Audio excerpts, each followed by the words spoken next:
Yo, yo, what is good? Happy Sunday. Ugh. Hate that tomorrow's gonna be Monday. Fuck. But, what's going on, guys? How's everyone doing? It's snowing where I live right now. So, I'll be hunkered down for the day. But I'm trying to stream at least once a week. I'm really forcing myself to do it, you know? Even if, like, mentally I'm not feeling it, I keep telling myself, just get in front of the camera. Or maybe not camera, but get in front of the screen. And just fucking stream once, you know? Gotta make it a routine. But nah, today we're gonna start case 2. Last time we learned a lot of lore, and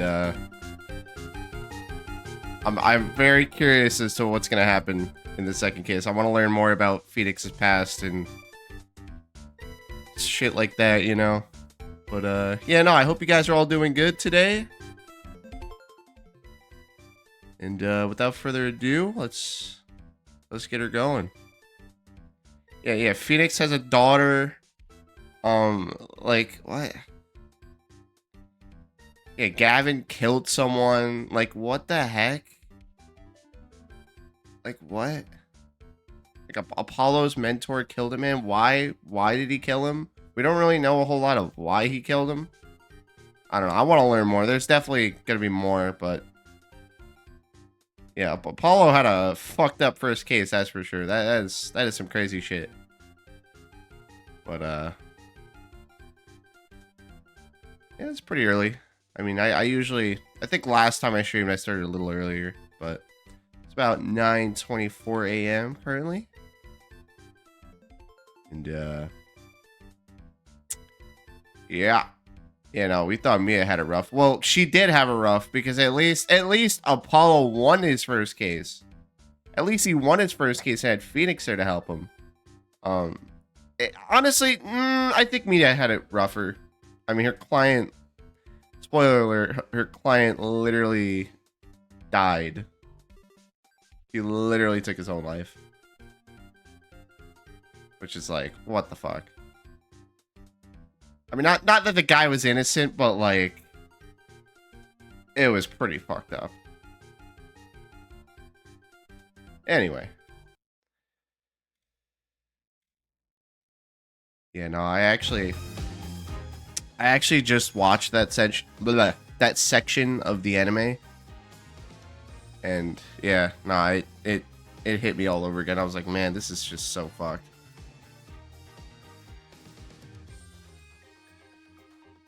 Oh, you meant the one with Phoenix. Oh, well, that's not her first case, but yeah. Yeah, that one wasn't so bad.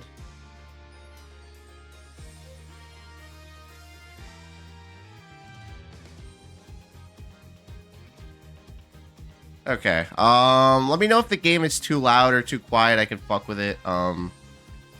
It's about the volume I had it at previously. Yeah, that was nice. Ugh. Poor guy.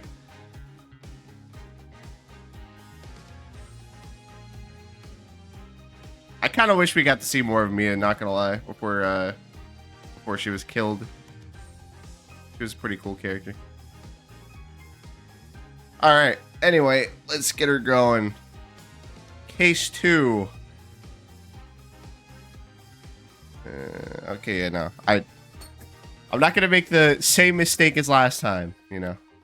I switched the screens. Alright. Episode 2, Turnabout Corner. Investigation Day 1. So now we actually get to investigate and experience a full case.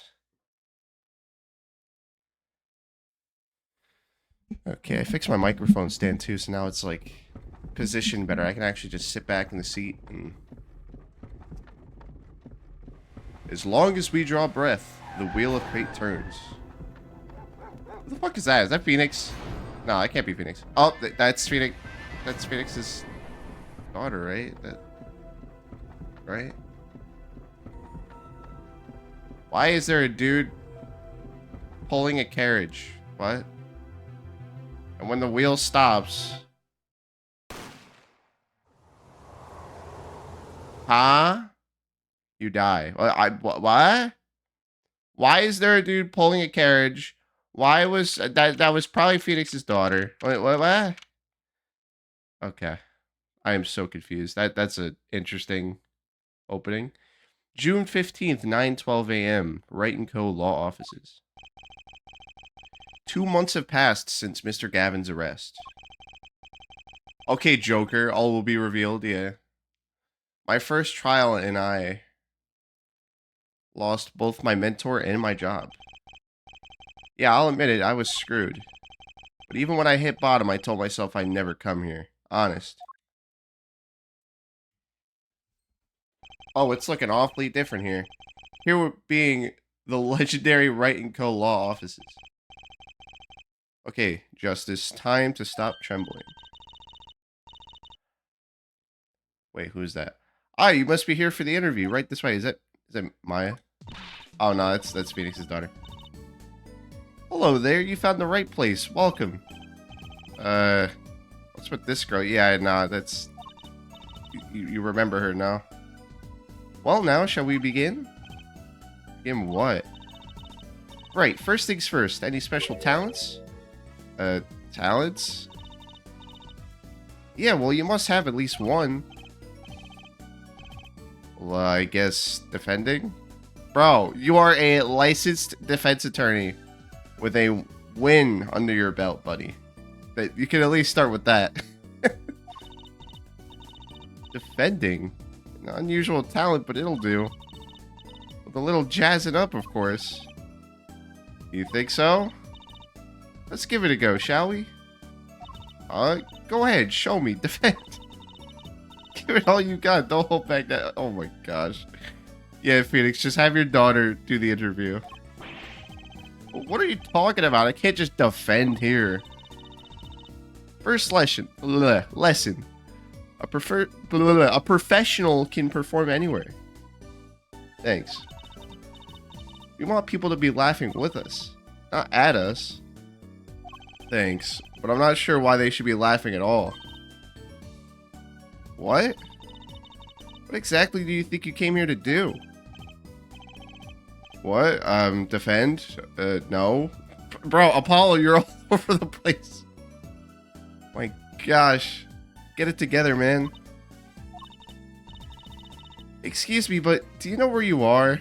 Yeah, I know, right? This guy's got dementia. The Wright and Co. law offices, right? Oh, I was afraid of that. Don't worry, you're not the first. Look, what's going on here? Who are you? You should know who she is. You saw the picture of her. You should put two and two together. I came here to meet with the person in charge. Well, you've apparently made no fewer than 2 mistakes. Mistakes? But I got a call from Mr. Wright this morning. Perhaps he should read the sign out front again? What's there to read? Look, it says right there. Oh. Why does it say Wright Talent Agency? Wait, what? Wait, is that the plant in the background? Is that Mia's plant? There's no way that thing is still alive after all these years. Welcome to the Wright Talent Agency, where you've always come to the right place. Okay, that's pretty catchy. I'm Trucy Wright, CEO. I'm a magician. It all came flooding back. The trial. That girl. It's the same plant. That's wild. Hello, sir. Please pick a card. And yep. Okay, now you're remembering. That's right. She's my daughter. Trucy Wright. Here, check out this flyer. So what's your name? Apollo. Apollo Justice, attorney at law. Okay. So, is this really a talent agency? You bet. Daddy started it 7 years ago when he quit law. Of course, we have only 2 people signed up right now. 2 people. Does that include you? Trucy Wright, magician extraordinaire. I've done a lot of stage shows. Paid too. I'm a professional, you know. Right. Promise you'll come to one of my shows, okay? How old is she? How old is this kid? Probably like 10, 12. Let's see. Oh, and the other person our agency represents is Phoenix Wright. Pianist extraordinary. Even though he sucks at playing piano. 15? Okay. Yeah, extraordinary. I don't even know if ordinary is the right word to use because he sucks at playing piano. Your dad, in other words. Didn't he say he couldn't play the piano? Our agency doesn't see that as a problem. Why, there's many magicians who can't do magic. At least you're optimistic, I'll give you that. So you're his, you're Phoenix Wright's daughter? Why do you gotta keep asking that? That's right, after Daddy quit law 7 years ago, I promised I would keep him fed. So I'm kind of his... But that's not how it works! That's not how it works! Kind of his sugar daddy. No, I don't. I don't get it. I'm in charge of this whole office too. Pretty amazing for a young lass of 15, wouldn't you agree? Okay, well, there you go. We learned her age. How are you making money at that age? Shouldn't you be in school, kid? 15. How old's Mr. Wright? Daddy? Oh, he's 33 this year. Oh my gosh, he's a fucking unk. I'm sure there's a good explanation. I hope.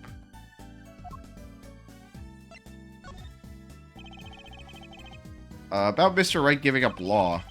It was because of that incident 7 years ago, wasn't it? You know about that? Not the details. I remember the news, though. It was a big deal. So I hear. I was too young to understand what was going on. I'll ask Daddy about it next time I get a chance. Yeah, Daddy, right. That reminds me about Mr. Right. He gave me a call this morning to come in. Daddy's not here right now. He's in the hospital. What? The hospital? The fuck? What? What happened to him? Yeah, he's on strict bed rest until he gets better. What? Okay, which hospital is Mr. Wright in? I'll pay him a visit. Oh, the Hickfield Clinic. It's quite close. Right, well, I'll be going now, and I'll give this showbiz gig some thought, okay? Wait, I'll go with you. Oh, shit. The fuck happened to him? Oh my gosh. Nice CRT TV and some CDs. Oh my gosh, what is with all this shit here? The little fucking electric piano down there. So, this is Mr. Wright's hospital. This fucking guy? How are you still a doctor? Visitors, are you, huh? Oh my gosh, you're so weird. Oh, you're such a tweaker. You should stop doing drugs, buddy. Yeah, are you the doctor? Yep, Dr. Hicksfield's the name.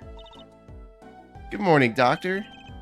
Oh, hi there, Trucy. Oh, gosh. Why? Dude, that's a kid. Stop. Cute as ever.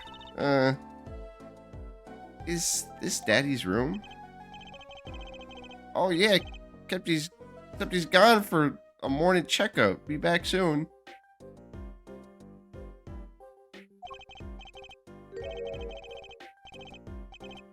Oh, gosh. Stop. I don't even want to read that. Buddy. Your license needs to be rescinded. And you need to be thrown in a fucking cell. Moving on. Doctor, the nurse was looking for you. Why, if it isn't the daddy-o, the cutest little thing in town. Guess I'll be off then. Later, Trucy. What an odd bird that guy was. Good morning. Didn't expect you so soon, Apollo. Mr. Wright? Well, he looks fine. So, what happened? No, it was him. It was him who got hit. What, did he get ran over by the fucking carriage being pulled by a dude? Or a car? Who could have imagined it? Me. Victim of a hit and run. You were hit by a car? Oh, he tried to swerve, I'll give him that. Picture me tossed 30 feet through the air. Only stopping when my head hit that telephone pole. You hit a telephone pole with your head? Are you okay? Thankfully, my only injury was a sprained ankle. It really is as lucky as they say.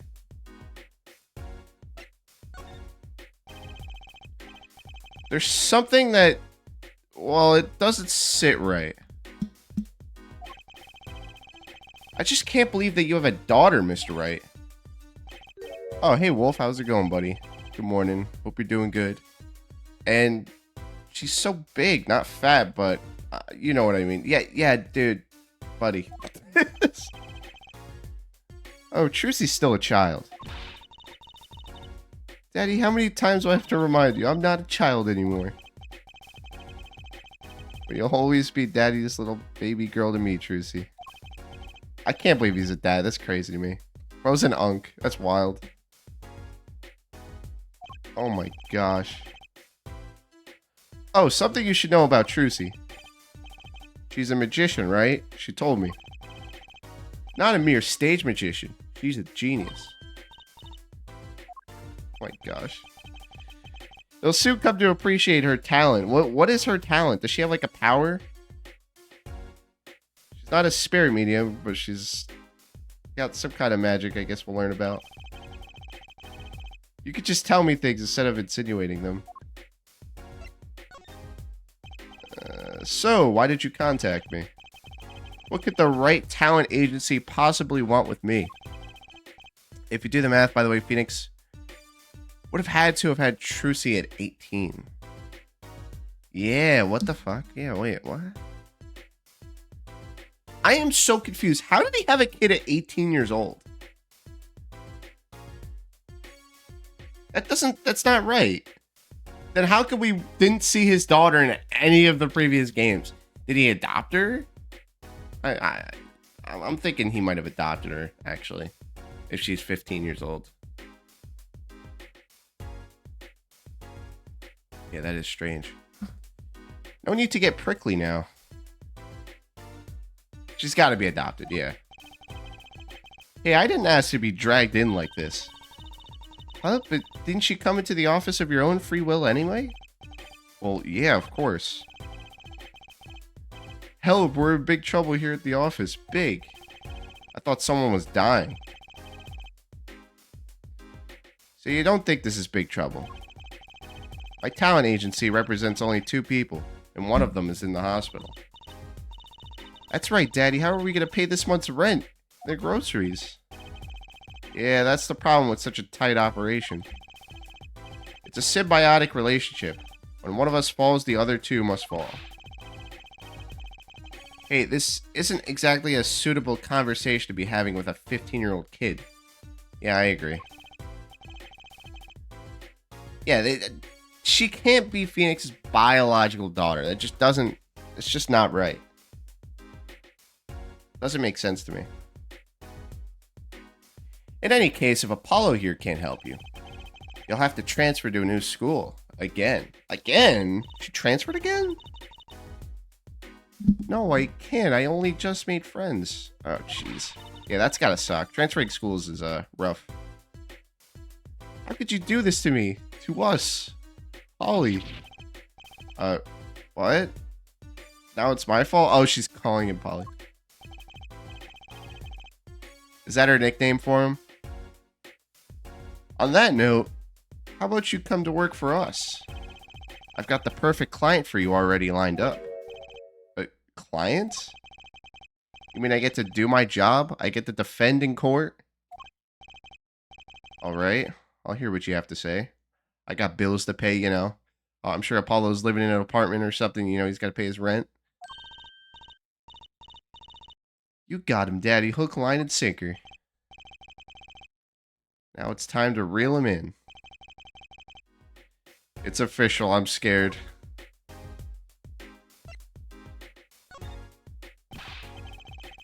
Alright, so who's the client? Ah, yes. Here, take a look at the map and I'll explain. Last night I left the law office just before... oh, wait. Yeah, before 9 o'clock. I was going to that... Indochine? Yeah, I don't even know what that says. I was going to that Indochine pasta joint, Alden Tay's. I play piano there, of course. That's when it happened. The car sent me flying, nicked a telephone pole, and zoomed away. Creepy, huh? Just a tad. Almost as creepy as hearing you tell the story like it was no big deal. The car sped off in this direction. So, good luck. Huh? You wanted a client, didn't you? Well, I'm your client. Find the guy who knocked me into that telephone pole. Whoa, hold on. I'm a defense attorney, not a detective. Don't worry. Once you found the guy, I intend to sue him. Then you can stick it to him in court. I'm not a prosecutor either. I'm sorry, but this is crazy. I'm going home. Don't get so worked up. It was just a joke. Huh? Oh, Daddy. Sorry, Apollo. He just loves jokes, you know. Even the ones that aren't very funny. Yeah, I failed to see how this is a joke. Your real client should be stopping by the office anytime now. Aren't you the client? The office. You mean the talent agency? Screw you guys. I'm going home. Yeah, I don't blame him, honestly. No harm in going. It's not like I have anything else to do. You know, I'm unemployed now. I just got my my mentor and boss at the law office I was working for locked up in jail for murder. So, you know, I kind of don't have a job. Bro's unemployed. He has nothing. Literally doesn't have anything. One more thing. Do look into my accident too, would you? I marked the scene of the tragedy on this map.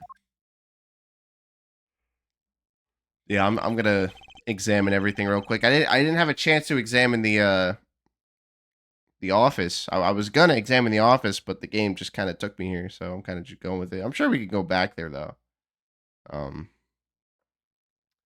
It's right in front of this park. Should be easy to find. So he's gonna make me investigate this after all. Map added to the court record. Okay. Examine. We got lots of DVDs and CDs and shit. It's like a time capsule, man.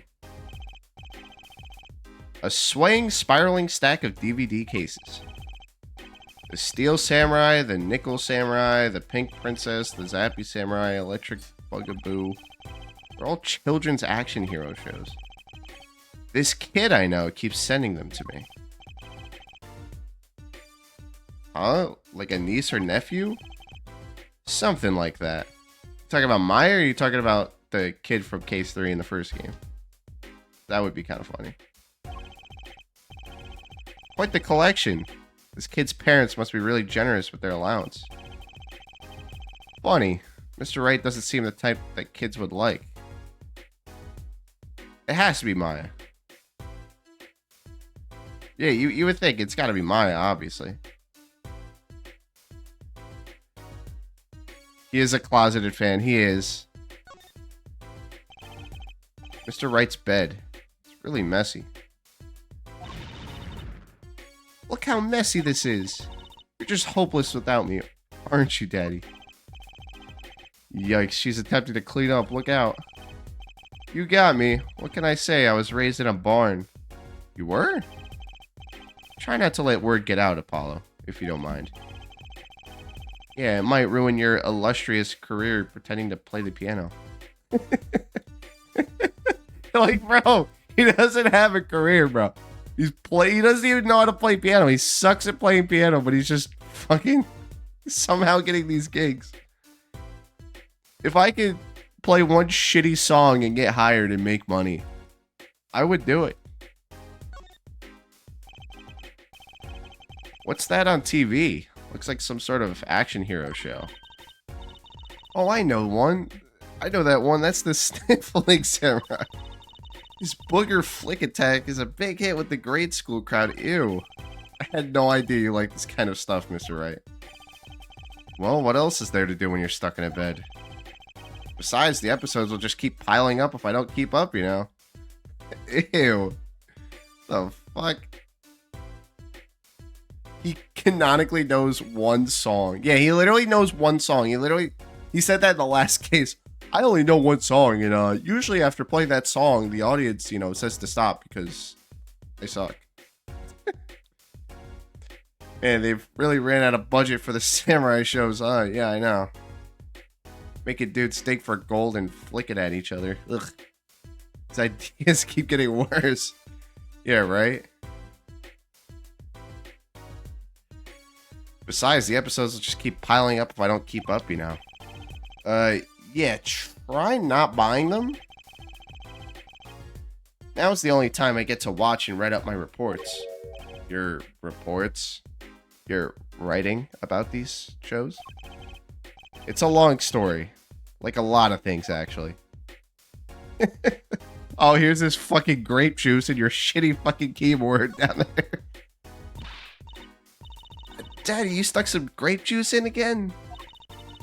The doctor said you weren't supposed to drink that here. Trucy, look at the label. Oh. Deep sea mineral water. That's fine, I guess.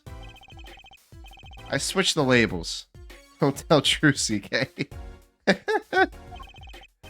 She just can't tell that it's fucking purple. What can I say? The man loves his grape juice. But the label's right there. There's a bottle under the bed there. How the fuck do you sneak in giant bottles of grape juice? He's just there's just a giant like circular fucking thing sticking out of his coat when he's being wheeled into the hospital. How the fuck? How did he pull that off? This looks like a child's toy piano. Gotta practice. Wouldn't want my fingers to get stiff. Phoenix, you're so washed. He's so washed. Oh my gosh. How our boy has fallen from grace. A pro always gotta keep his weapon close at hand. Shall I play you a tune? No thanks. How unfortunate. I so rarely get a chance to play.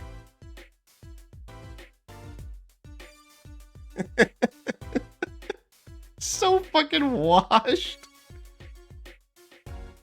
Okay, I think that's everything, right? Yeah, that's everything.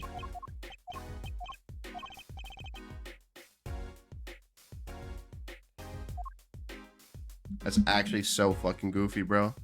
Is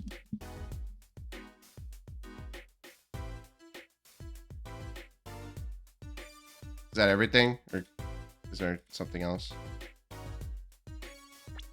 Yeah, okay, I think that's everything. I want to look at this thing real quick. Hold on. I want to look at that picture. Or the map. Okay.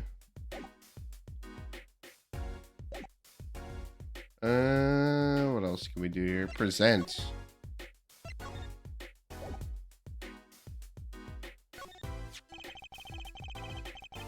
Mark the location of the accident on your map. Find the criminal who knocked me into that telephone pole.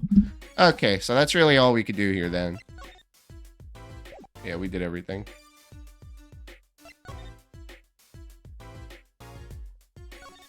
Oh, we can go back to the agency now. Oh, here we go. I did want to sit here and inspect everything. June 15th, 10:05 a.m. Right Talent Agency. Hey, hey, hey.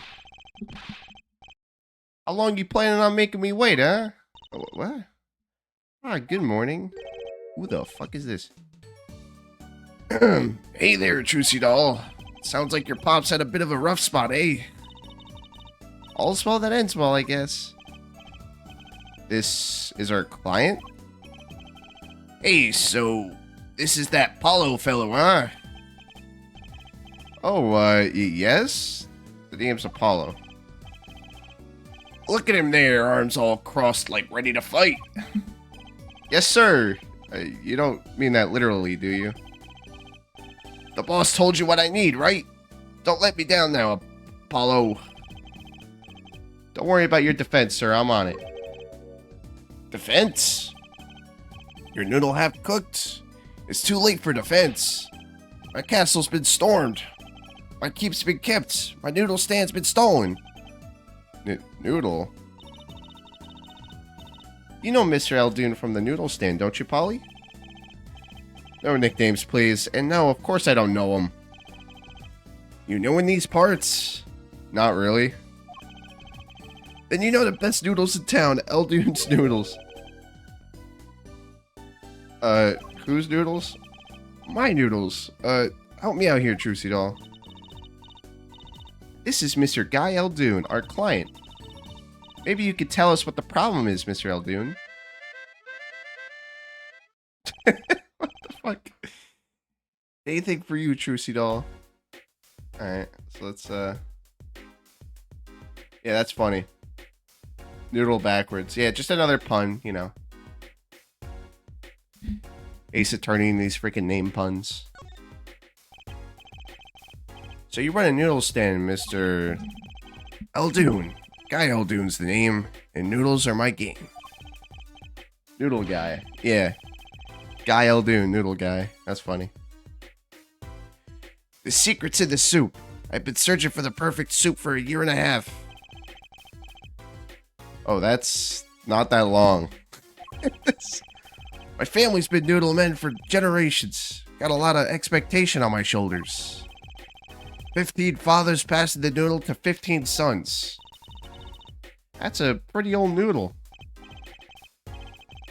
Aye, and a fool that I was, I pushed it away.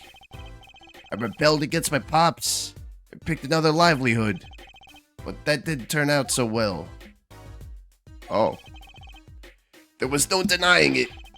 Salty broth runs through these veins, boy. So it was like destiny that you became what you are. Right, destiny is the word. Oh,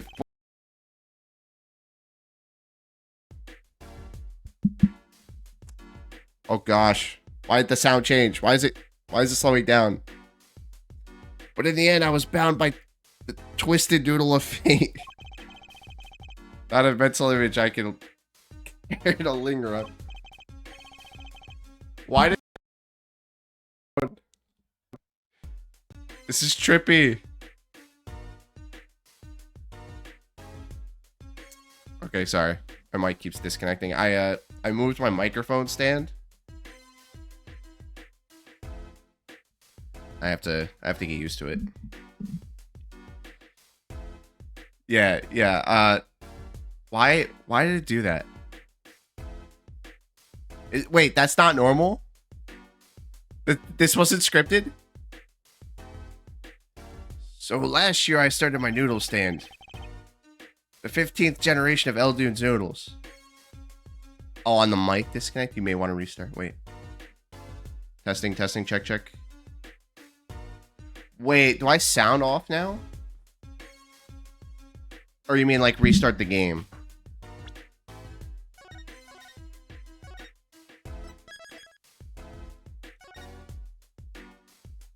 Yeah, no, I did cut out. My mic was, my mic disconnected. Yeah, hold on, let me restart the game. Will I fix it, maybe?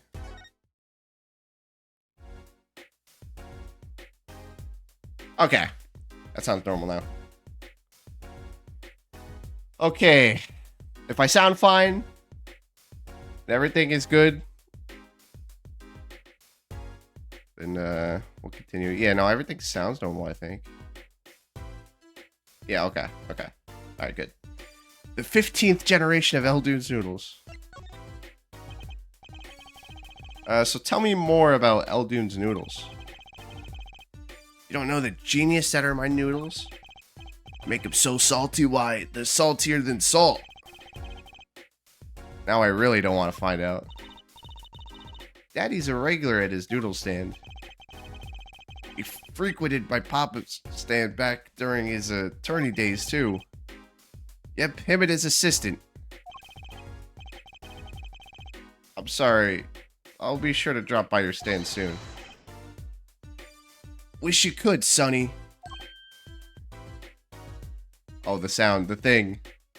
I was so confused on what that was from. Heck, wish I could. I'd give anything for a bowl bout now. I know, just the very vague references of Maya. Like, where is Maya? We don't know where Maya is or why she's not around. What do you mean? It was stolen. My stand, gone. Stolen? So that's what that person was wheeling around. Why the fuck why would he steal a noodle stand? He stole a noodle stand and then shot a dude? Like, what? It was last night. I was doing my rounds, blowing my... That's not a whistle, that's a freaking, what's it called? Whatchamacallit, I forgot the name of it. It's like an ice cream truck's bell, but louder. He even gets complaints. And now you're just trying to butter me up. How the fuck is that? Oh, yes, I love complaints. Yeah, harmonica. That's not a whistle, buddy. That's a harmonica. Oh, man, I sure love getting complaints. That sounded more like the blues than a whistle. I closed up my stand for the night and parked by the house. Then this morning, dark and early, it was gone. My keep, my castle. Oh.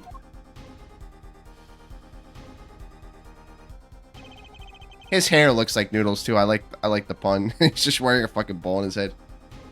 Maybe some bum carted it off? Just guessing here. Well, I don't care who did it. Without that stand, I'm finished. All my noodle bowls were in there too. That's the saddest thing I've heard all day. You know it. Anyhows, that's the deal. Good luck. Good. Oh, wait. What exactly is your request? My noodle stand. Find it. And the day you bring my baby back is the day you feast on as many noodles as you want. Of course, I make it so hot and salty 2 bowls will kill a man. Then I really need defense. Speaking of defense, that's what I do. I'm a lawyer, not a detective. This is where I live. You drop by if you need any info, okay? Eldoon's house. Get it back today if you can, Paulo. I got noodles to make. Why is everyone losing their livelihoods in this case? I know. Freaking Phoenix Phoenix has no job. He's a freaking bum going around with a fucking piano playing shitty songs. Freaking Apollo doesn't have a job because his freaking boss is in jail. This dude doesn't have a job that we're working for because his stand's been stolen. Like, what the fuck? Things have certainly taken a turn for the bizarre. Traffic accidents and noodle stand thieves.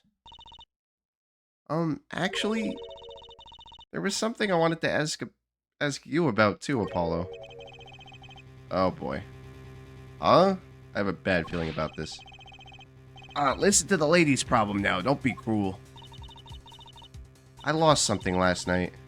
That is, something was stolen. Hey, what's this? More thieving and skullduggery. Well, someone stole a pair. Oh my gosh, what the fuck? What? Huh? Oh, God. Oh, God. Oh, gosh, dude. Why? That's a child. That is a child. That is a fucking child. No. No. No. No. No. No. No. No. No. Fucking pantaloons? Why? Why? It's conveniently at the same time this guy's stand was stolen? If it makes you feel better, it's not what it seems. I hope not.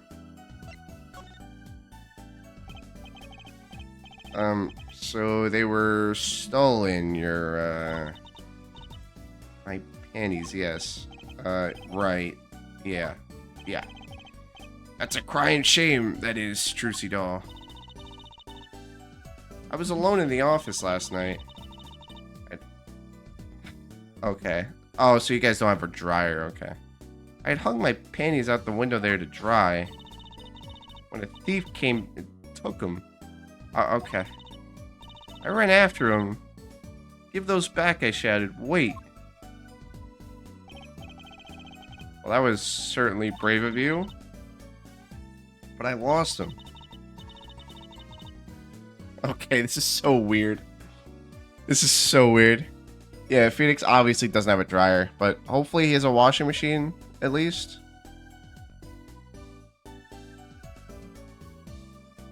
Alright, so this kid lost her undies, and we're trying to help her find them. This is just so fucking weird. A darn crying shame, yep. Well, at least the scene of the crime is convenient. I'll mark it on your map. I'll be heading home now. Remember, find my stand or there's an empty bowl in your future, Paulo. You can wash stuff by hand. I do with my cosplay stuff. I was gonna say, I don't even think Phoenix has the money to go to a fucking laundromat. I don't even know how he's kept the office as long as he had. It's actually impressive. The fact that he's been able to pay the bills without an attorney's license, you know? Right. And you help out Trucy Doll here too, you hear? Things have certainly picked up, haven't they? We had no work yesterday, and now we have 3 cases. I guess. Let's see where we stand. Not in a courtroom, that's where. Yeah, I don't know. Somehow Phoenix is getting piano gigs, even though he can't even play piano. It's actually impressive. Well, the first item on our list. Phoenix Wright. Daddy's hit and run accident. We have to find the one who hit him. Who's gonna pay us for this again? And the second item. Mr. Aldoon's request to find his stolen stand. For which we stand to gain a bowl of salty noodles. And the last request is mine. My stolen undies. That bowl of noodles is looking better and better. I imagine Trucy is the real breadwinner. I would assume that she's the one making the real money. I mean, she did say earlier that she was the one making the money. Let's go, Polly, to the streets. Aren't you enthusiastic? How could I not be? Let's crack these cases, you and me. I guess we might as well get started. Let's see, a hit and run, a stolen stand, and last but not least, stolen undies. Let's go to the accident scene. June 15th, accident scene. So this is where Mr. Wright got hit by that car. According to the map, this is the place. What a huge mansion. Apollo, there's a nice looking lady over there. Let's question her. Okay. A little curious about... Oh my gosh, is that old bag? Is that old bag? Nope, that's not old bag. That's a different lady. Excuse me. Can we have a few words with you? You want something? Why? I thought it was old bag. At least there was a lady trying to hop the fence with those cops in the background. I thought that was old bag over there.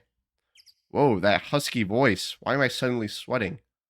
Oh, she has a husky voice. That's quite a house you've got there. You must have a lot of money.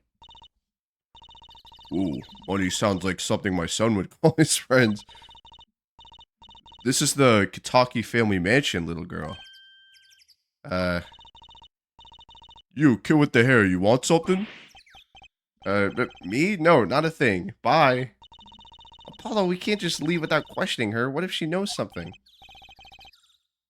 But the Kitaki family. They're the biggest organized crime syndicate in town. Oh, that's nice. So maybe they stole it. Maybe they stole the stand. If you're gonna ask something, ask it. If you're man enough. Right. Yeah, you way to whip him into shape, man. Does she know no fear? I'm Plum Kitaki, wife of the 4th head of the Kitaki family business. Friends call me Little Plum. And I'm Little Apollo Justice, attorney at law. Looks could kill this woman would be a mass murderer by now.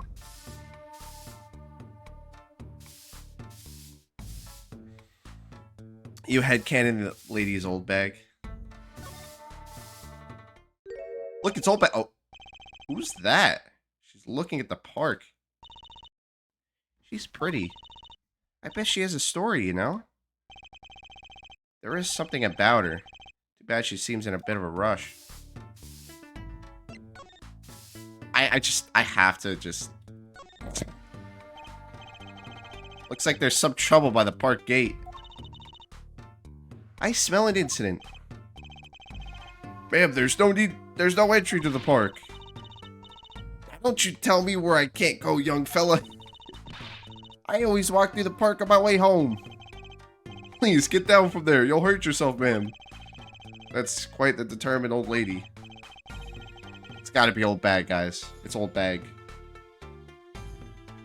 Personally, I'm a little more interested in this park. You know what I think? I bet they're filming a movie. Let's go take a look. Maybe we'll maybe we'll see someone famous. Hey, miss, stay out of the park. You got mad at me. She's so clueless. It does seem like a very old bag thing to do. It is, bro. She would do that. Did something happen here, officer? Huh? Oh, no. Move along. Nothing to see. SL says, please get down from there. You're gonna hurt yourself. I'm gonna hurt you. Yeah, she would. She would say that. That's old bag, guys. It's canon. Why don't you kids go play someplace else? We're not kids and we're not playing. I'm an attorney. Something wrong? Detective Sky. Oh, Detective Sky. We're fine, ma'am. Nothing to report. Oh, Emma. Oh, she's actually a detective now. Oh, shit. Detective? Why is she wearing a lab coat? You're hardly one to comment on how people are dressed. And these kids are? That's crazy. Dude, how old is she now? She's gotta be like in her 20s. Let's see. Probably like in her early mid-20s. That's crazy. Yeah, from Case 5, bro, in the first game. Curiosity seekers, ma'am. They claim to be lawyers. Why don't you kids run along and play someplace else? Look, we're not... Or I might spill something on that pretty face of yours. Want a dose of experimental hydroxycellulodosatrace? Come again? What's hydroxy stuff? Whatever it is, it doesn't sound good. Let's go, Trucy. Try to keep out of the riffraff if you would. Yes, ma'am. Ugh. How are we gonna get more information like this? She's 25 now? That's crazy to me.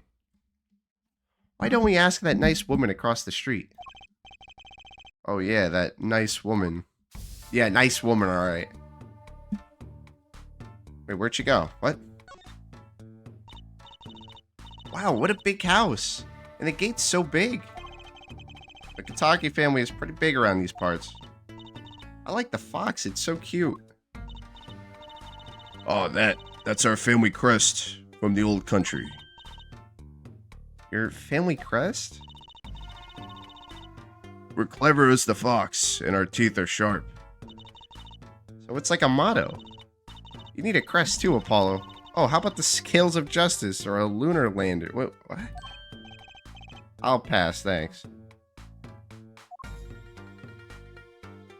Like a spaceship. What's with the paint everywhere? There's paint splash all over the gate. What a mess. Was this paint knocked over by the car that hit my daddy? Okay, that makes sense. That makes sense. That's right. And I'm gonna have to clean up the mess. If you find whoever did this, bring the scoundrel by, would you?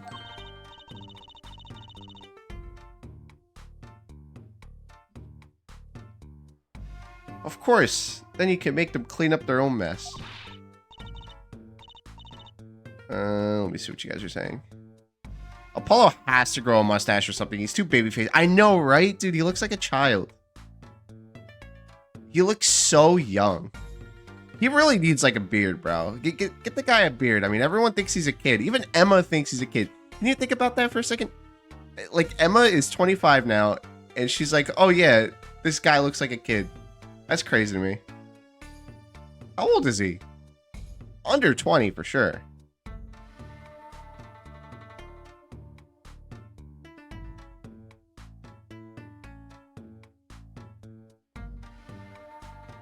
Bro's gotta be like 19. Watch it be like 19, 18, 19 years old. Like, bro is a kid. Fresh out of school. You're cute, naive, but cute. When I find whoever did this, you can bet I'll be doing some cleaning. There's nothing I dislike so much as a mess. I wish I could say cool things like that. I'll bet you do. I'd laugh if my teeth weren't chattering so hard. Look at the ground. There's nothing there. There's some paint over there. Like a painting of a dragon. A brightly painted dragon. Why do I get the feeling he's glaring at me? Those paints must have been to repaint this wall. That's right. I called in an artist to do the job right. It's graffiti.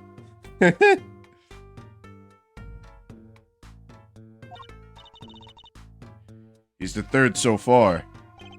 The third? Fucking sword inside the mop. The first spilled paint all over the entrance here. The second on my kimono. So no, don't tell me. It's better that I don't know. She committed murder.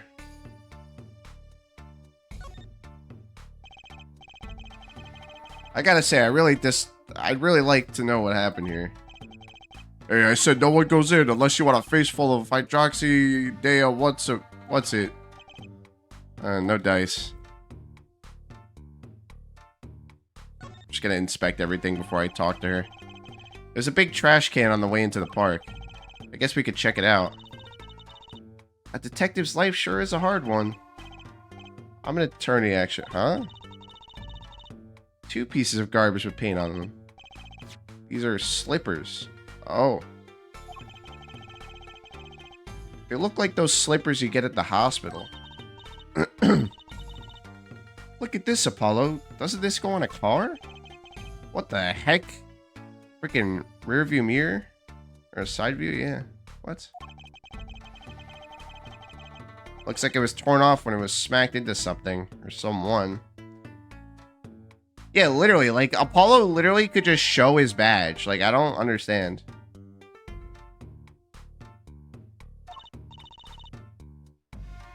Wait, you don't think? I do. This could be from the car that hit Mr. Wright. Oh, when he took off its mirror? I never knew Daddy was so strong. No, it's not because he was strong. It's because it probably slammed into him. Or maybe it hit the wall. Maybe the car hit the wall and then slammed Phoenix. Who knows?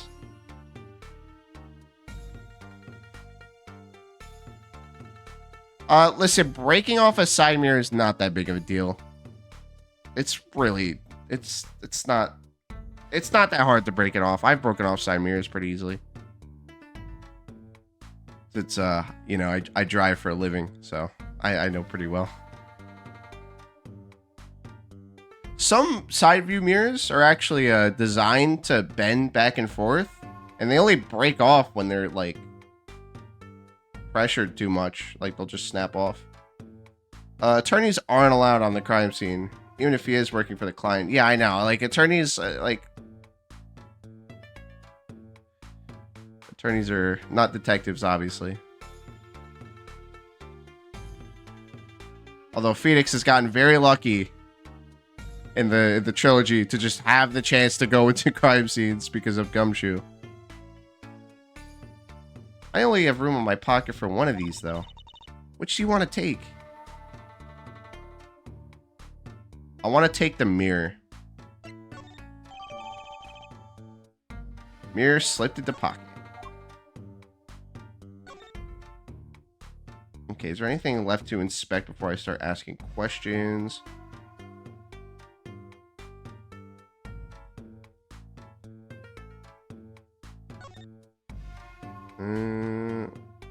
Okay, so we can go back whenever. Let's inspect this real quick. People Park, huh? Kind of an odd name for such an empty place.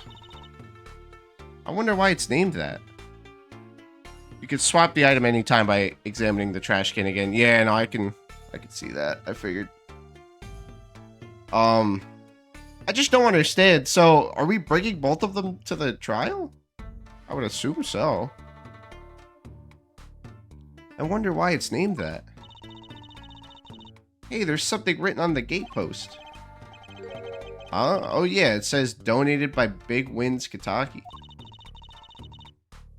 You mean the Kitaki family built this park? It's so nice of them to give the community like that. Let's not get too friendly with them, shall we? A gangster building a park on move for a crime boss. Actually, that's really not that odd. I've heard of crime families giving to homeless people and building homes and stuff.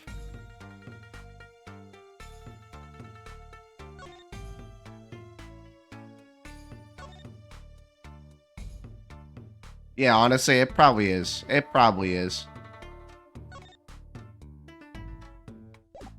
Okay. Let's present this, maybe. Can you tell me anything about this mirror?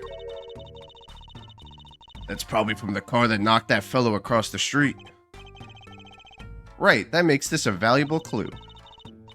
Let me know if you find that car, would you? You splash Kitaki paint, you pay the price. Okay, yeah, really nothing interesting. Alright, now let's start just talking. Little Plum? That's a really cute name for someone so... Yes? Don't finish. Don't finish what you're about to say. No. Whoa. What is it, Apollo? How about you go through me when talking to her, okay, Trucy? That seems like a bit of a needless procedure. I'm a lawyer. I live for needless procedures. Yeah, literally. Don't finish that sentence, kid. She's so clueless. She doesn't realize.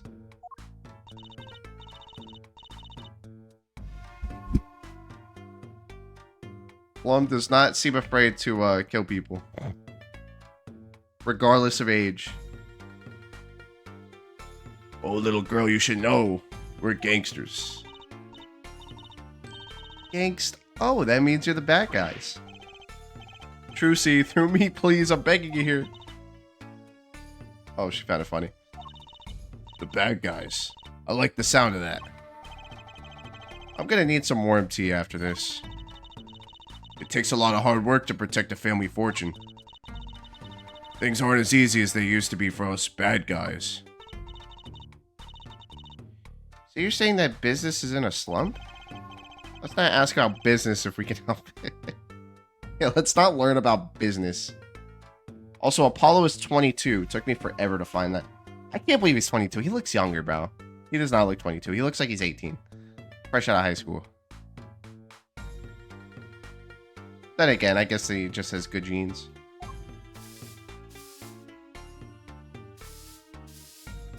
Yeah, listen, Trucy, let's not ask the wife of a big cry boss family about business, because she'll tell us about the people that she's killed. But people like being clean shaven, me included. I used to like being clean shaven, but I've been growing this beard, this goatee beard, for a while, and it's actually pretty long now.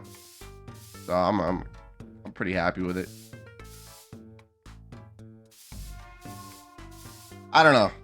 Usually when I shave, like, I always get carded if I go to the bar. Like, people always think I'm under 21. So I'm like, alright, I'm sick of being called young. I'm sick of people looking at me like I'm not old enough to drink or go into adult places.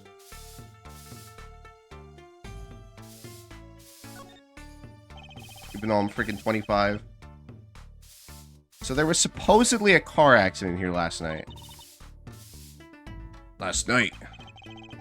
Of course you wouldn't know about it. Of course you wouldn't know about it. What do you mean she wouldn't know about it? She literally just... We presented the mirror to her, and then she said, oh, must be from last night. You've never had that problem. Then again, you work at a bar. Yeah, that's... Okay. See, that's different. You're a bartender, or you work at a bar, so that makes sense. Yeah, dude, it's funny actually. On New Year's, I was in the city with my aunt and uncle, and I guess I don't know. I still had facial hair at that time, but I still got fucking carded. Like, they still didn't think I was old enough to drink. I was like, man, I was pissed. I mean, I guess it's a good thing to get carded, right? It's good that you get carded because you still look young. Once you stop getting carded, then you're starting to look old, I guess. I don't know. I guess it all comes down to how you look at it, but I don't like getting carded. I've gotten carded enough times. So I'm just trying to grow this big beard so I look more like an adult. I'm trying to take it as a compliment, yeah. Of course you wouldn't know about it. Sorry to bother you. Wait. Yes? You're talking about that man, aren't you? The one who flew 30 feet and just walked away?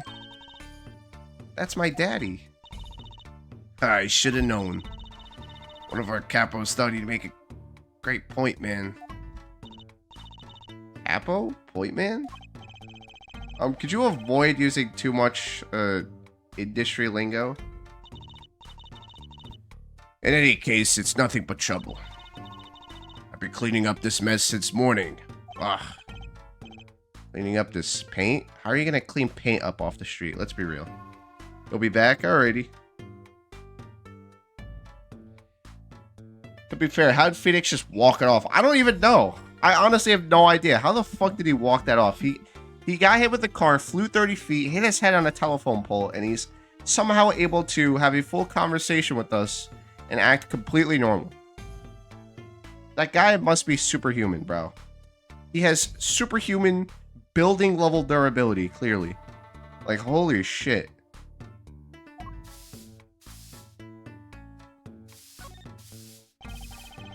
What's this paint spilled at the time?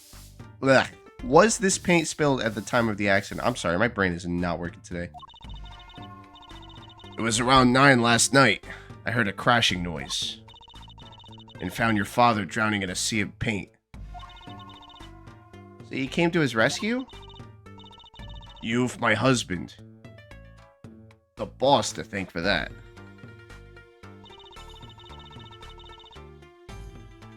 The guy that hit your father knocked over this paint. Then turned the corner and sped away. We're in the middle of repainting our wall, you see. I'm sure that dragon is glaring at me. Well, why are you out here cleaning it up? What do you mean? I mean, aren't you a gangster? Don't you have any goons to do your dirty work for you? Please go through me if you want. Why did she say the worst things? Are you trying to get us killed?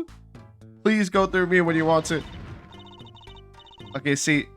She, okay, I guess she likes Trucy. Seems to find her funny. SL. I mean, this is the guy who crossed a burning bridge and fell into an ice-cold river most bodies don't come out of. Which is fucking crazy, bro. He went into a burning bridge. He crossed a burning bridge, fell probably 100 fucking feet into a fucking river of rapids. How the fuck? Bro's got the craziest plot armor, not for nothing. Holy shit. I suppose we gangsters do have a certain image. Yeah. But we're community-oriented gangsters, you see? The boss likes to give back to the people, see? How noble of him. I availed myself to the public facilities to get rid of all the garbage. Now there's just the paint on the street to deal with. Public facilities? I wonder if she means that trash can. Okay, so there was garbage on the street, so she was probably one Yeah, she was probably the one that took the mirror and the slippers and put it in the garbage can.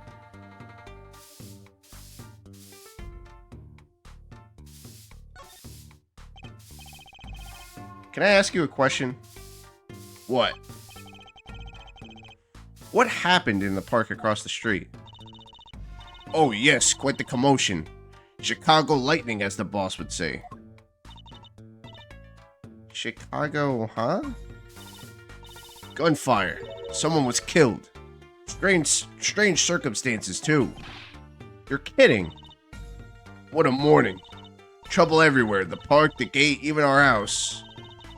Did something happen at your house, too?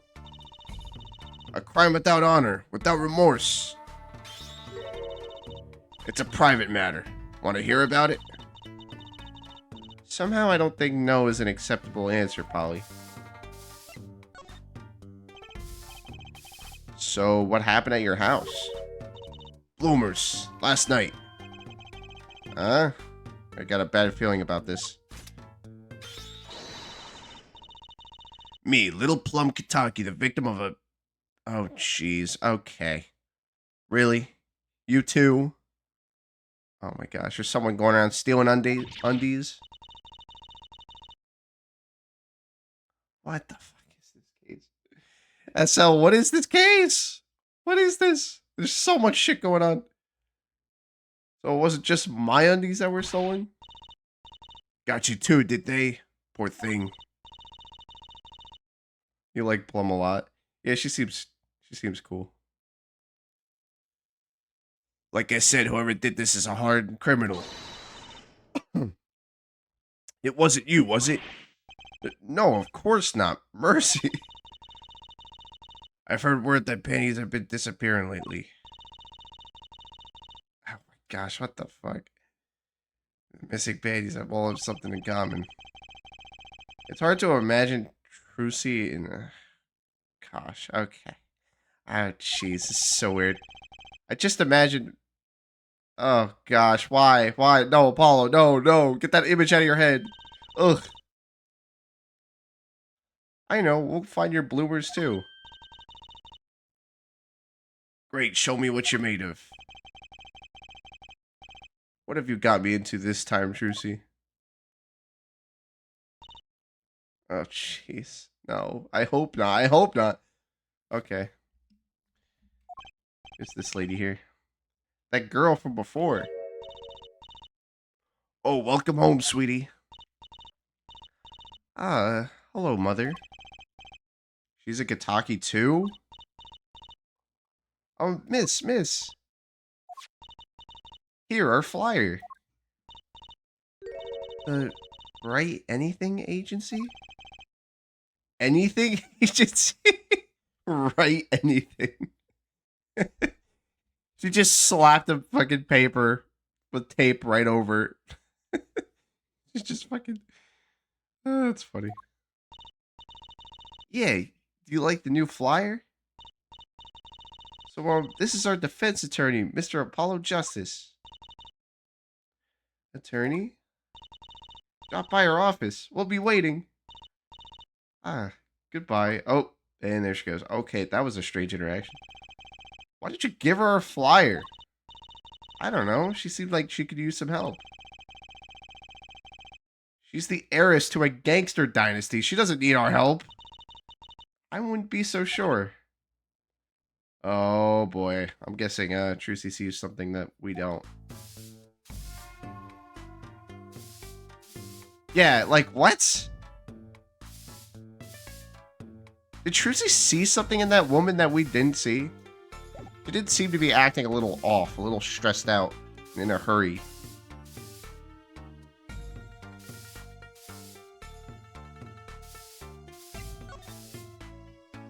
Okay. Well, I guess there's nothing left to do here then.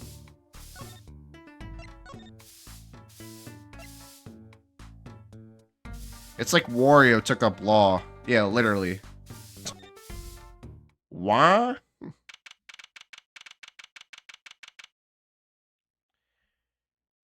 June 15th. Scene of the stand theft. So what's this place? This would be Mr. Eldune's house, silly. My gosh, bro, he lives in a fucking shack. Oh my gosh, look at this. He's got a water barrel with homemade piping and a freaking stove outside. Like, bro is broke. This guy has got to be fucking piss poor. Like, what the fuck? Oh, there goes my phone. Like, what the fuck? Oh my gosh. Bro, I think you should take up another career. You sure your noodle company's raking in any money at all? Oh, so this is where his stand was stolen from. I can see a piece of evidence lying on the ground already. Hey. Look, there's a police car parked over there. You're right. What's with the sparkly entrance? What is this place, a hospital? Maractus Clinic. There's a sign. Maractus Clinic. Oh, that's where the thief went. The thief? The one who snatched my undies. He ran into this clinic last night. Wait, maybe that police car is here to find my undies. I doubt it. There's only one way to be sure. Let's investigate. Ah, there you are, Sonny. Well, did you find anything yet? No, not yet. Brother just randomly plays a harmonica. The longer you loaf around here, the saltier victory bowl gets. Just remember that. Ugh. Doing that voice is hurting my throat. This bowl of noodles is sounding like less payment and more like punishment.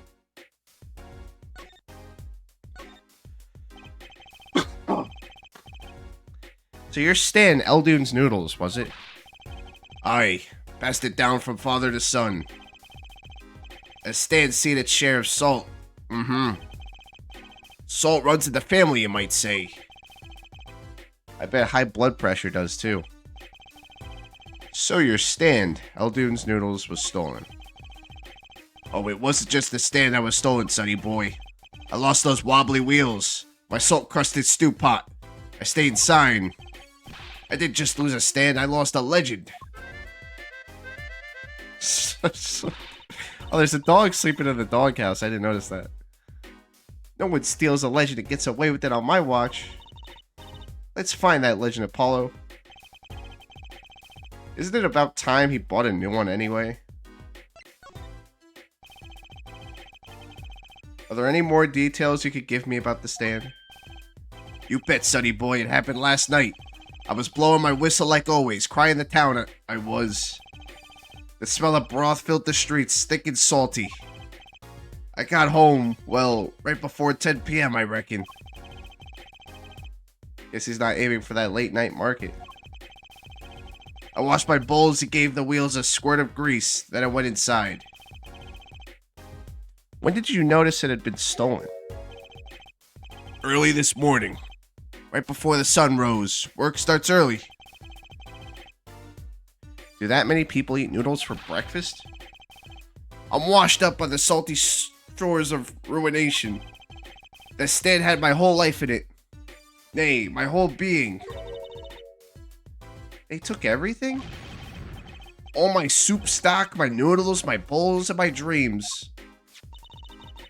At least they left one bowl. Look there on the ground. Gumshoe does. Gumshoe probably does. Because Gumshoe's broke.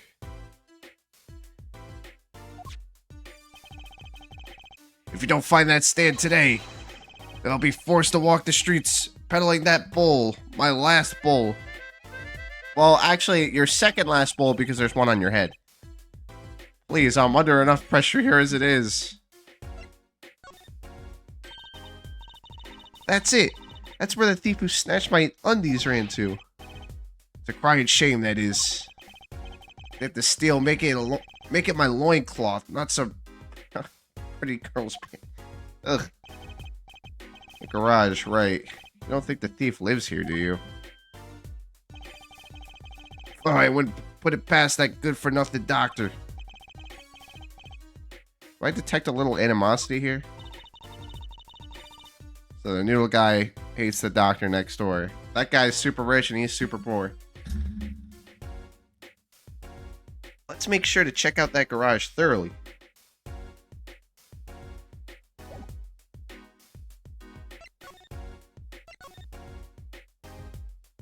Oh, wait a minute. Wait a minute. Oh, there's paint on it. Wait, there's paint on it? What do you mean no clues? There's paint on it.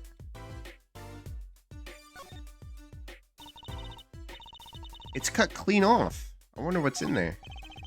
Don't. There's bare wires hanging out. Let's see. What? Are you okay? Just a little joke. Don't scare me like that. What? Where would the power come from, Apollo? Come on. There's no way for it to turn on. Don't you mean don't shock you? Zap. And the mirror's cracked. Okay, there's nothing else in here. Just that.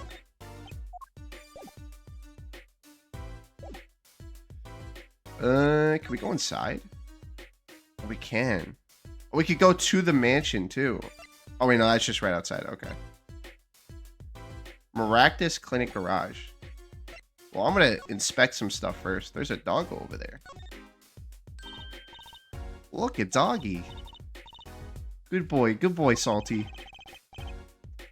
I'm sure the dog has a real name, Trucy. Yep, sure does. Name's Spoon. And it's a she, by the way. Spoon doesn't seem so lively. She didn't get her bowl of salty broth this morning, that's why. Poor little thing.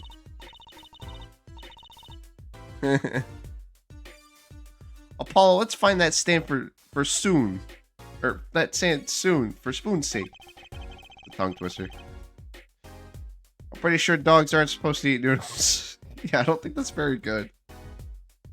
Poor thing.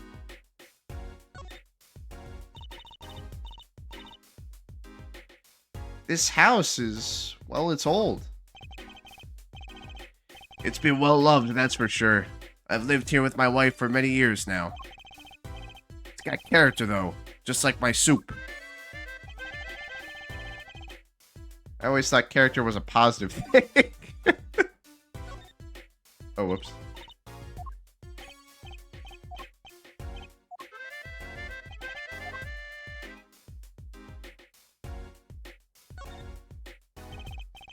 There's a handwritten sign here. Save the light. Save the light, indeed. Mr. Eldude's house is practically in the dark here. I guess the hospital clinic next door blocks the sunlight. Yeah, I'm sure they built it there, and then they fucked up his whole house because they bought out that land. Who knows how long Eldude's house has been sitting there for? That house is probably like 100 years old. Over 100 years old. Who knows? Just a wooden shack barely staying together.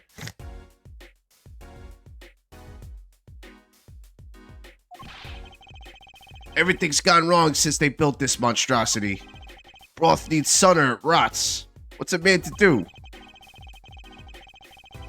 They just want my customers to get food poisoning so they can turn a pretty profit. It seems like a lot of trouble to go through for a few extra patients. At least 10, because he knew Phoenix as a lawyer. It's definitely over 10 years old. My gosh. Oh, there's a shirt up there. It looks like the oil drum is connected to that sink over there. Collecting rainwater to do the dishes. How environmentally conscious. You don't think he uses rainwater to cook his noodles and make the broth, do you? Oh, I'm sure he finds the best water money can buy. Taste is his business, you know. Look, that sign over there. Eldude Eldudes only use water from all natural sources.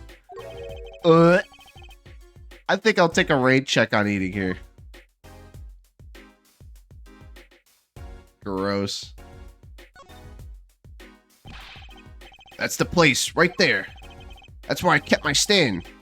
Covered all nice and purty with that blue tarp there.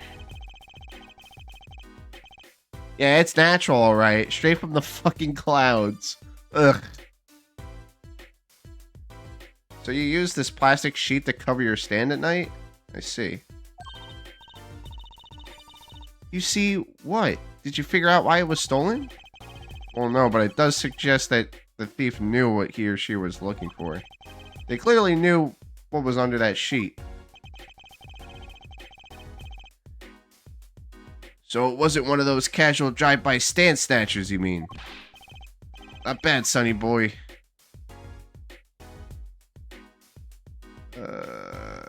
Okay. New. What? What the fuck is this? That's quite a sign. I'll take it that's new as opposed to old. Ah, you like it? I made it myself, I did. I don't even know how to fucking spell. I meant to write noodles, but I ran out of space. Prior planning prevents poor performance. Lucky for me, it spells a word all by itself. And it spruces up my image, it does. Yeah, okay. New. This guy is washed. This guy is so washed. It does have a certain power of willful denial thing going for it. What the fuck? This guy's shot. Oh my gosh, this dude's a nutcase. Is this yours, Mr. Eldoon? Hey, that there's the heart and soul of Eldoon's noodles. The bowl absorbs my salty soup. Pretty soon it's gonna taste just like noodles. Wow, it does smell like noodles. All my other bowls got taken away with my stand. Get it back for me, sonny boy, I'm begging you. Bowl added to the court record.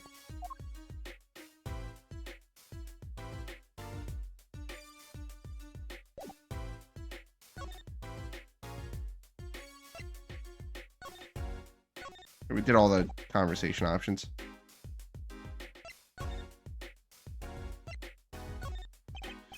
Sorry, sonny boy, my interest is for my stand and my precious little else. Get cranking on that case.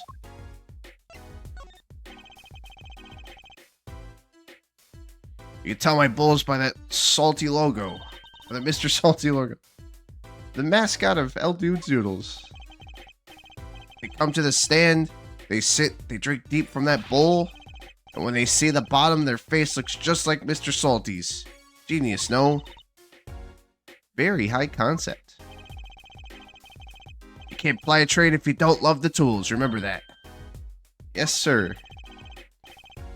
Brucey has a thing for professionals, clearly.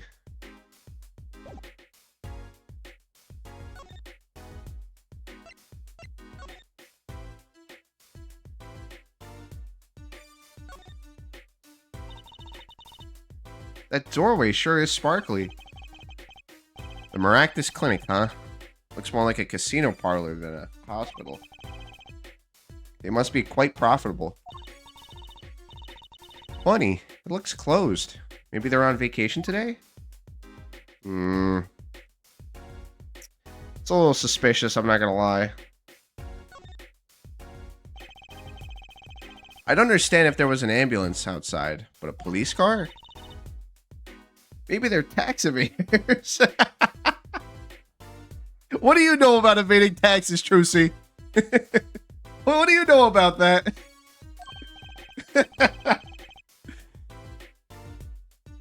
Sorry, miss. Don't go into the clinic today. Did something happen? Oh, yeah, they evaded taxes. Oh, no. Nothing to see here. Move along. You have to find someplace else to play doctor. Do we look like the right age to be playing doctor? We need a little more info on this Maractus Clinic. Yeah, they seem very suspicious, I'm not gonna lie.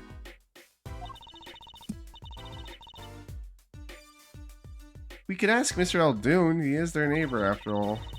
We should check out that garage. What if the thief who stole my undies is still in there? Ugh. Alright. So... yeah, let's examine this side. anything else up here? Yeah, there we go. What's that? Looks like they have a special offer going on.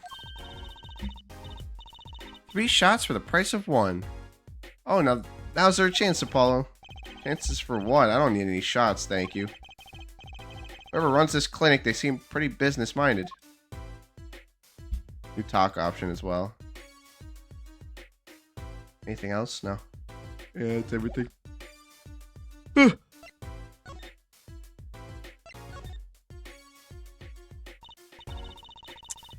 Hey, do you think something happened next door? There's a police car out front.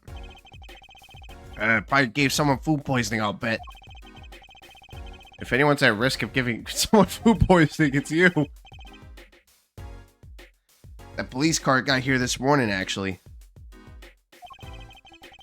I asked what they were up to, but they wouldn't even tell me. The neighbor. Not that I was surprised much that doctor works for the wrong crowd. It was just a matter of time before he got what was coming to him. The wrong crowd. Never you mind about that.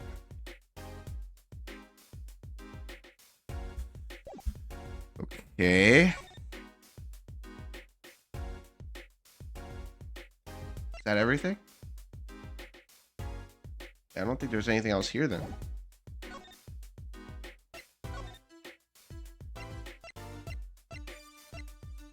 Maractus Clinic Garage. Oh, there's a cat up there. There's a cat chilling up on top of those boxes. There's a weird skeleton. And conveniently enough, there's a mirror missing from the left side of the car, and the car is green. So this is where the car came from. It came from the clinic itself. So the clinic is definitely not innocent here. June 15th, Maractus Clinic Garage. This is the place. This is where that undie snatcher ran. Yeah, it must be a complete coincidence, you know, just the exact mirror of the exact same car missing. Are you sure? Maybe. Let's look for clues. Clues to an undie snatching. Okay. Gosh. Trucy. You try not saying panties so many times. Yeah, please. My gosh.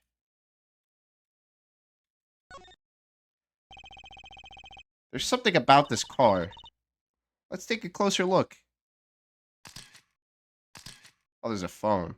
I wasn't really looking at that, but... yeah, there's a phone. Wait, that looks like, wait a minute. Why is it pink phone?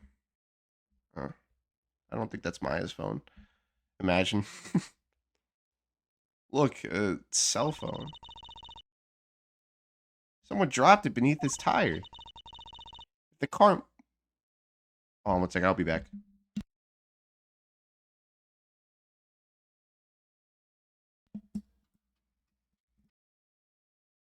Oh.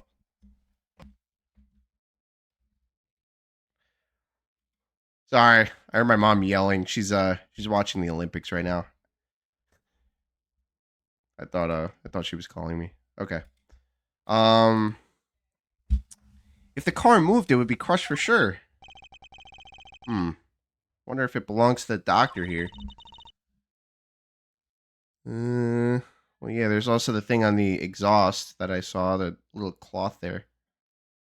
Yeah, no, my mom's been watching the Olympics like constantly. I watched it for a couple days. I watched snowboarding and skiing and ice skating and the sledding, that weird like sled thing where you go like 90 miles an hour.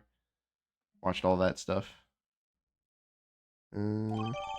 Okay, cell phone added to the court record. And there's this cloth in the exhaust.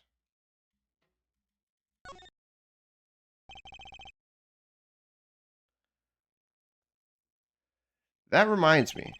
I once read a record of a case that Mr. Wright worked on many years ago. Apparently, there was this car with a piece of cloth shoved into the tailpipe. That piece of cloth turned out to be a vital clue to solving the case. Wow. I remembered that case record whenever I'm checking out a car. And I always check the tailpipe. Everyone's gotta have a hobby, I guess. Wouldn't it be funny if... Hey, there's something in there. What? Wait a second. Are these... Oh, gosh. What the fuck? What the fuck? Are these your... Oh, okay. Well, we found them. Right? Her undies were shoved into the car's tailpipe. What? Already?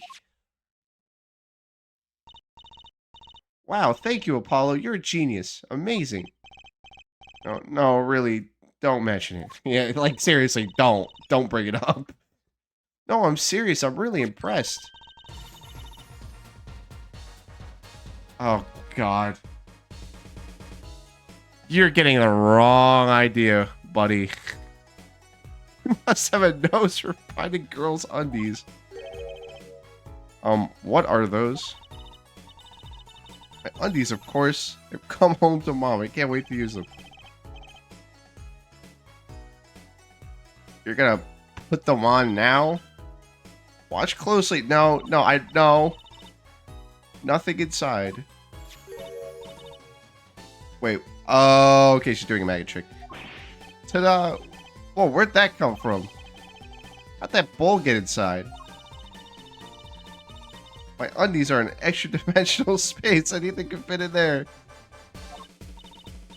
Okay. My magic undies is one of my best tricks. Oh, gosh. They love them over at the Wonder Bar. I do shows there nightly. They let you into a freaking bar? You're a kid. You mean those pennies are a prop? You could have told me a little sooner. Okay. What the fuck? That's interesting. Well, that's one case closed at least. What are you saying? We still have to catch the sly devil that ran off with the tool of my trade. Oh, right. Something tells me we're not finished searching this garage anyway. Trunk. Open the trunk. Okay, can we go back? There we go. Cat. Hey, a kitty cat. You're a kitty kitty.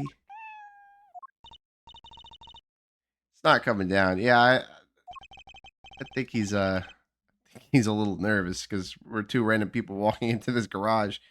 We do look kind of suspicious, you have to admit. It's okay, kitty. His hair won't hurt you. It's okay. She won't make you disappear in her hat.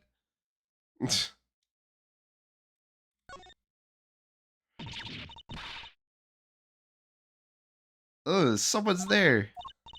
Oh, it's just a gold-painted human skeleton. Just a human skeleton in painted gold? Yeah, what the fuck is up with that, bro? The skeleton, and then there's that box with, like... I don't even know what the fuck that is. It's like a mannequin thing. There's a mannequin hand waving to us from the box behind the skeleton. This place just screams hospital storage, don't you think? It screams something, that's for sure. Yeah, what the fuck? That's so weird. There's something about this car. Let's take a closer look. Okay, well, there's really nothing else here. Check the gas cap. No. Tires. No. Well, this, obviously. I forgot. I already inspected it earlier. I guess you just have to be closer to do it. Hey, look at that. The mirror's been broken off. Now this is a clue. Yeah. It's the first thing I noticed when we came in here. What? You're smiling like you know something I don't. You aren't keeping a clue from me, are you, Polly? A clue? Let's see. Well, I think I have just the clue you've got in mind. My clue is this.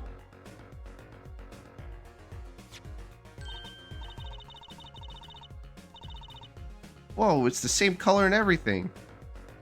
Same color and size and everything. A perfect match. Guess we could check it out. 2 pieces of garbage with paint on them. Look at this, Apollo. Doesn't this go on a car? It's a side view mirror. Looks like it was torn off when it was smacked into something. Or someone. Well, it looks like we just solved the case. Well, honestly, like, the mirror, the only way it would have been able to break off is if, like, the car slammed into the wall, or it hit Phoenix, and then the guy came back around and slammed into him. But we don't see the front of the car, so we don't really know if the car straight up slammed into him. I mean, we would assume that it did because that's what Phoenix told us, so. Well, it looks like we've just solved the case. So the car that hit Daddy last night is sitting right in front of us, yep. Oh, you put the pro in professional, Apollo. Gee, thanks, Strucy. Apollo. Oh, what is it? Now that we've solved this case, we should go report to Dad. He'll mope if we leave him alone too long, knowing him. Okay. Doesn't seem the type to mope, though. This is hardly a case worth reporting. Anything else in here? Nah. Is that everything?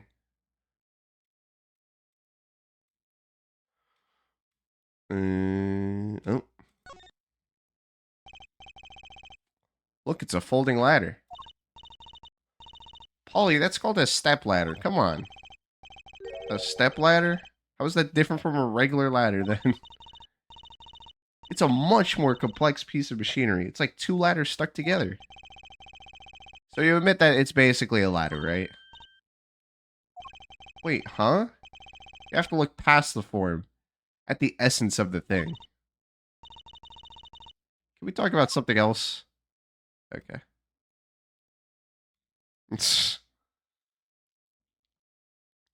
Alright. I think that's everything. Yeah, I think that's all of them.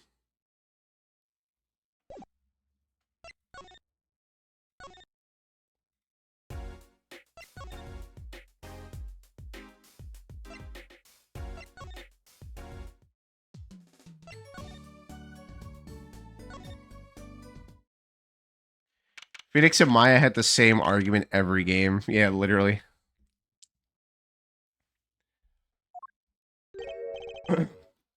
Yo, how goes it? Ugh, jeez. Sorry, my throat's dry. Dad, how do you feel? Not bad, Trucy, not bad. It's good to have you youngins on the case. Let's old Daddy get some well-deserved R&R. The elderly need their rest. Isn't he only 33? We've cleared up most of the case. I was right about you. Competent. Capable. Tell me what you found out, if you want to. Your enthusiasm is overwhelming.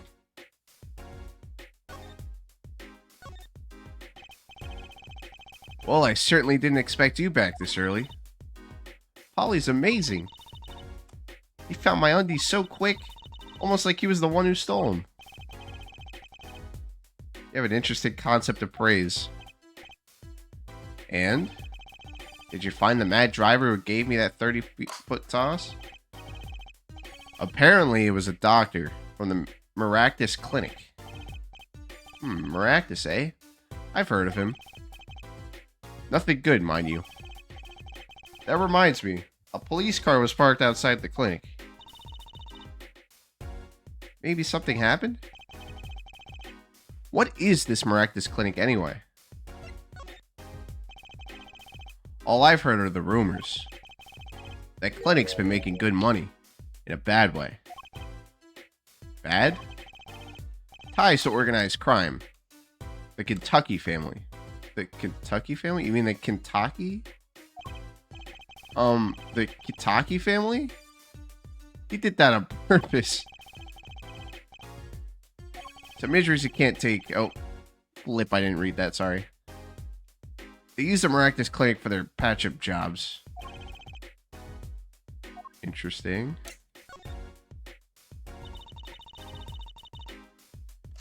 It looked like something had happened in that park. Ah, a body was found there in unusual circumstances.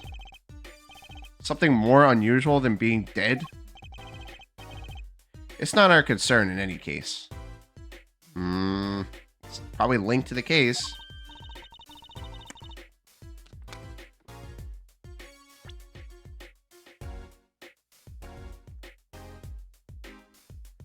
Some injuries you can't take to a public hospital. Yeah, that's very true. So I guess maybe the driver was injured? It's either the driver's the doctor or the driver was injured and they were getting fixed up at that sketchy hospital. Because that hospital is ran or is associated with the Kitaki family. Right, let's ignore that and find that noodle stand. Whatever happened to professional curiosity? Thanks, really. If I get tired of sleeping, maybe I'll head down to this Maractus place. Maybe hit him up for some reparations. A little legal action would do me some good. I was wondering when I'd get paid. We solved the case of your accident and found a missing article of clothing. My that leaves the noodle stand. Huh? Feel free to drop in if you get stuck. I'd be happy to help with anything not involving money. Goodbye. Quid pro quo. Hello, pro bono. Right, back to the office to plan our next move. Back to the office.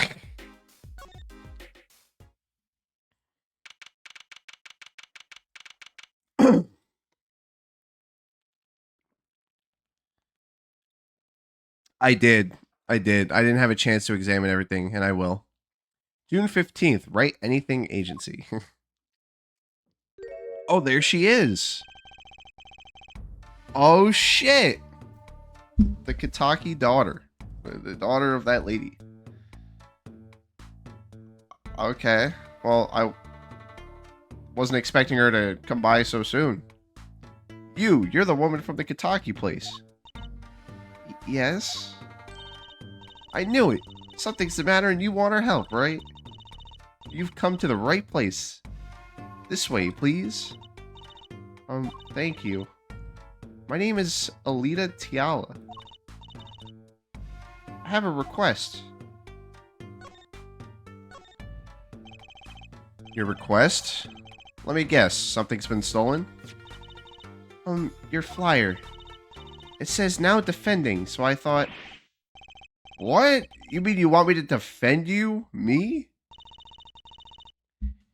Maybe you could tell us what happened? Were you hit by a car? Did someone steal your stand or your... Oh my gosh.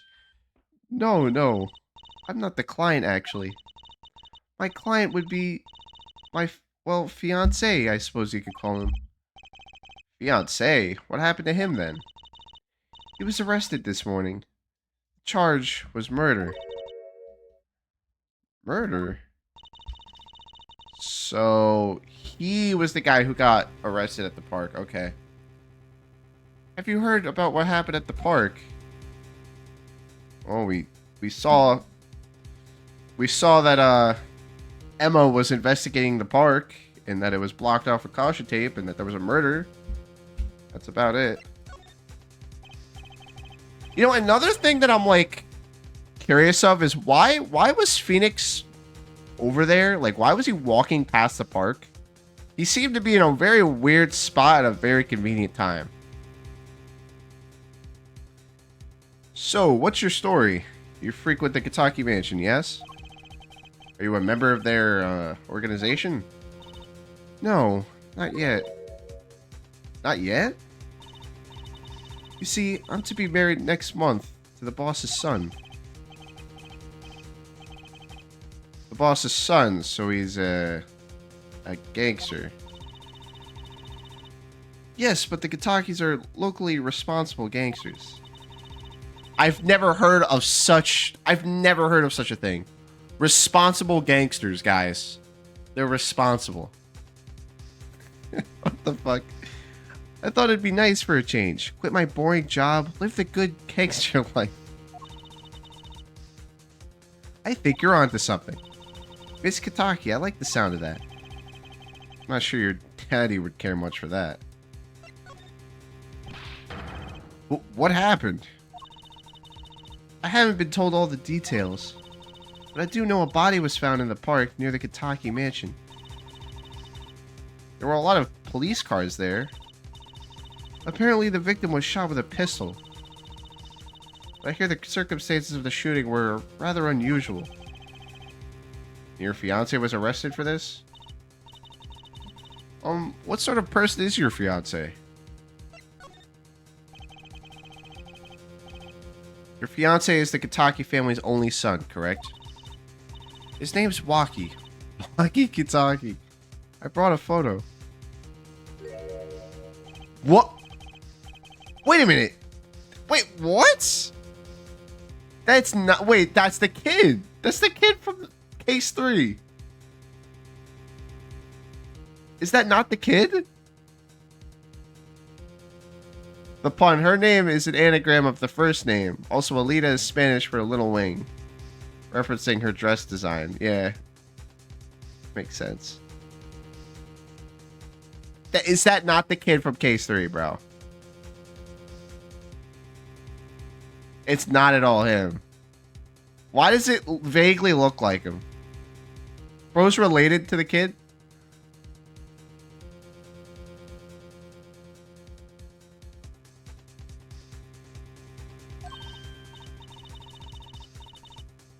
I don't see it. I kind of see it with little pink spots. And just the way he's designed, I guess. I know. Oh, he could be powerful and menacing, but so cute. But if he's the boss's only son... Yes, I'm sure he'll take his father's place someday. Say, I'm a boss already, of this agency. Please help my Waki, please. Right, my first solo defense case. Crime boss's son or not, I'll prove he's innocent. I prepared a letter of request. I know you need those.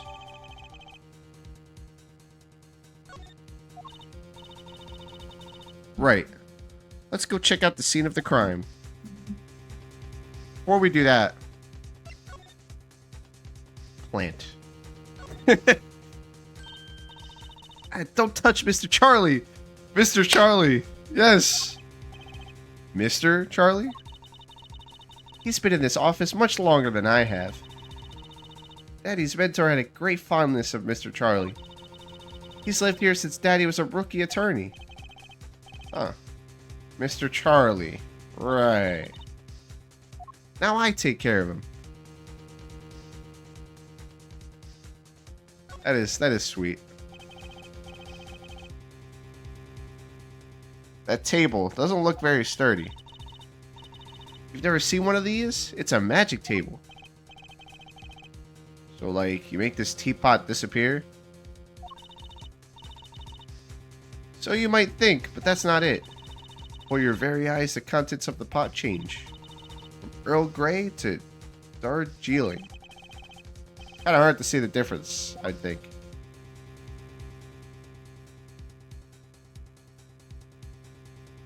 There's a bunch of stuff to inspect here. Who is this dude? Hold on, if we leave and come back, will the music change?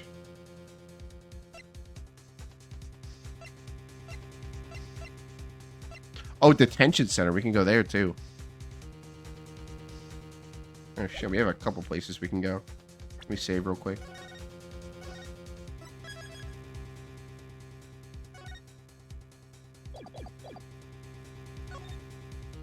Okay, before we inspect everything else,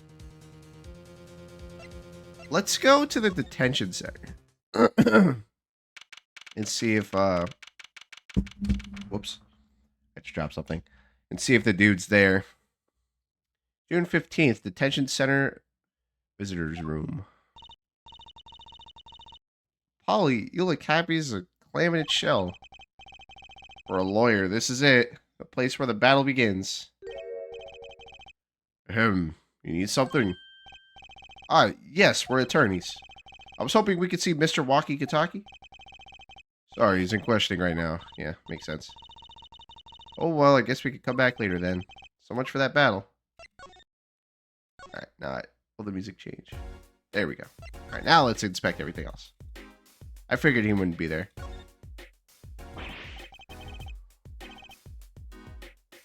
Whoa, that fork is floating. Not. Why do you have a plate of plastic spaghetti here? That right there is the whole reason I became a magician. Do tell. I saw a plate just like that in a restaurant once. Floating fork looked so real. That's when I knew. Someday I'd make magic more amazing than that spaghetti.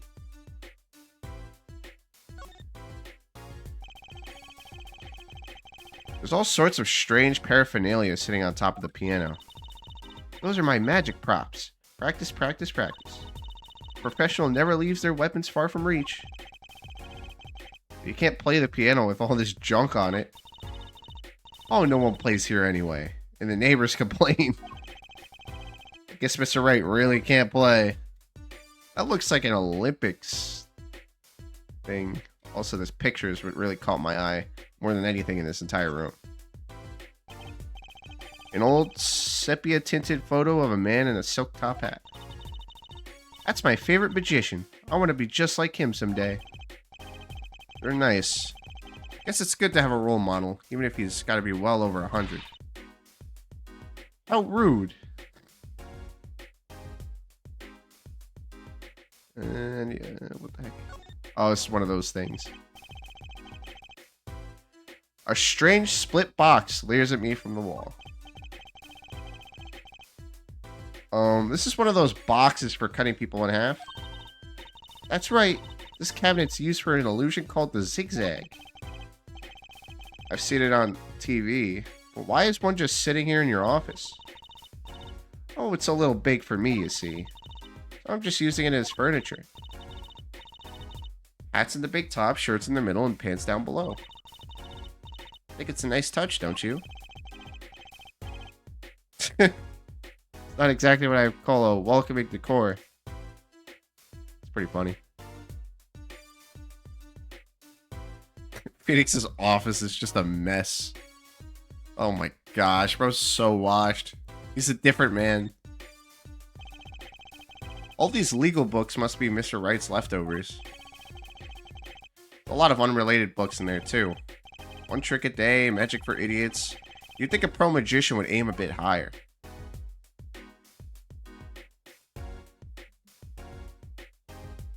Oh, didn't expect this one yet.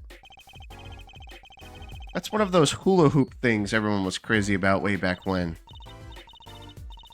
Really? I had no idea those were that popular. I'm not so bad with one myself, actually. I'm still learning. You could really make someone levitate with it? Show me. I have no idea how. Just a normal hula hoop, isn't it? Make someone levitate with it? I've never heard of such a thing.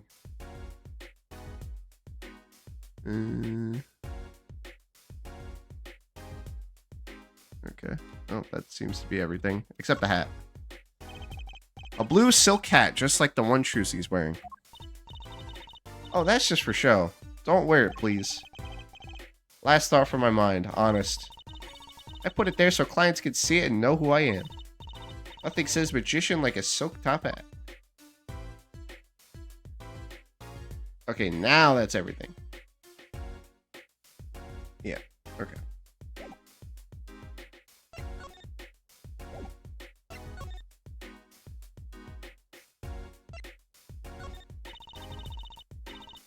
Not sure I understand. Okay, hold on.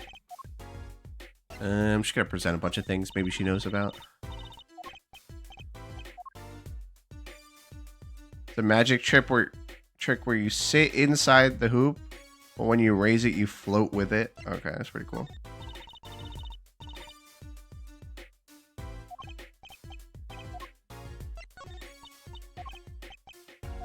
Well, might as well present this. I hope that's okay. I've never written a letter of request before. Oh, it's fine. I should hope it's your first. I should hope it's your first. If we take this, we'll be able to investigate the scene. Okay. So Emma Skye will be the detective of this game that we're working with. That's funny. That's pretty cool.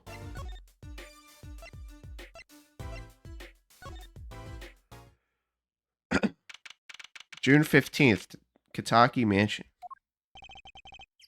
So this is it, my first murder crime scene. Oh, it's you kids again. Look, can't you find some other place to play? We're not playing. We're investigating, aren't we, Apollo? Sir, I have a letter of request here. Letter of, huh? Why does it say hit request on? Oh, what the fuck?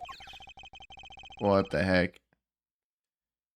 Ms. Tiala must have used the Kitaki's stationery. Excuse me, coming through. Oh. Oh. What? Oh, it's you, Mr. Gavin. What? But that's not the same guy. That can't be the same guy. Who's this guy? It's a different Gavin? What is it, his brother? I must say I'm used to being inspected by the ladies. But this is the first time I felt this way with a man. Mr. Gavin? That's not the same guy, is it? Ah, Frulene. What is a sweet morsel like you doing at such a dismal place? Can I help? Yes. The policeman officer fellow here won't let us in. We even have a letter of request. You must be exhausted standing out here. I'll take you to the scene of the crime. Oh, really? By your leave, officer. Yes, sir. Of course, sir. I'm going to assume it's his brother. Also, welcome back, Wolf. It's got to be his brother. I mean, the Gavin who mentored us is in jail for murder. How the fuck would he have gotten out? And he's acting like a different person. This is not how the Gavin we knew earlier would act. And he looks a little different. But he looks almost just like him. That's the thing. It's got to be his brother. Maybe he has a twin or something. This way, Frulene. Oh, wait. Did he just take Trucy inside instead and not Apollo? Hey, what about me? June 15th, People Park. On that note, enjoy your investigation. Thank you. Will we see you again? Ask the wind, Frulene. I'll be riding on it. Yeah, this guy, he does look cooler. Who was that? Apollo, look! A corpse! What? Hey, it's just a mannequin. Wow, it sure got me. Ahem, might I ask what it is you're doing here? Oh, there she is. Oh, it's you. How did you kids get in here? Oh, this guy. Well, he was more like a prince, really. He let us in. Him again. That glimmerous fop, always getting in my way. Anyway, this scene is off limits. Excuse me, we have a letter of request. One moment. Why is she holding that big magnifying glass? Oh, she still has it? Yep, there's the guy's noodle stand.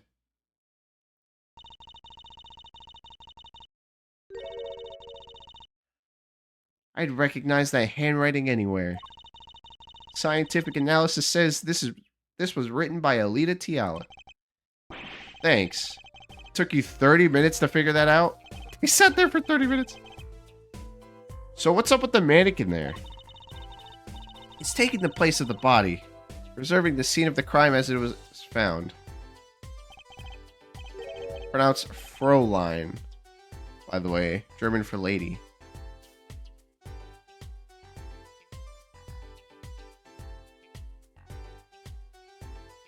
The body was pulling the stand? Well,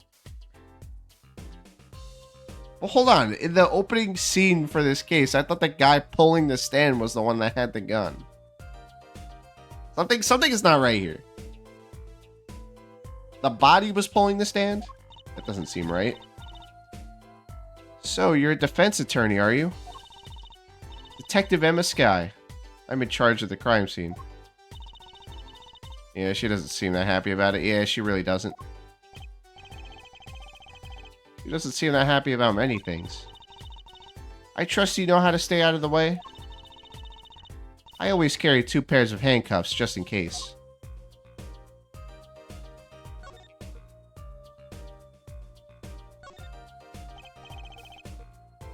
Detective Sky? Quiet, please. It's snack time. What? We're trying to ask you questions and you're just snacking in a crime scene. We're not making much progress here. Must not be very busy. I guess she's hungry.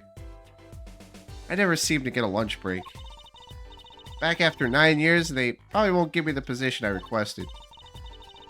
And then I hear he gave up the defense attorney life. Oh, you're talking about Phoenix. Who's he?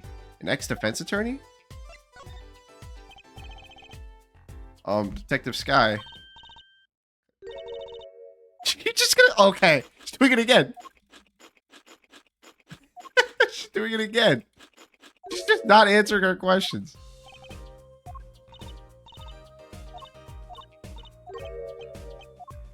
What? So just gonna do it a third time. Yeah, okay. So we literally can't say anything. Alright, maybe we have to present something to her that will get her attention.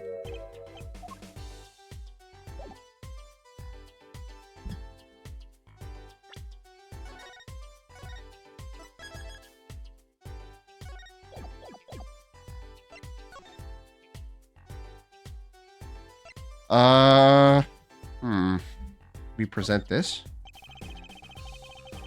If you could spare a moment to take a look at this.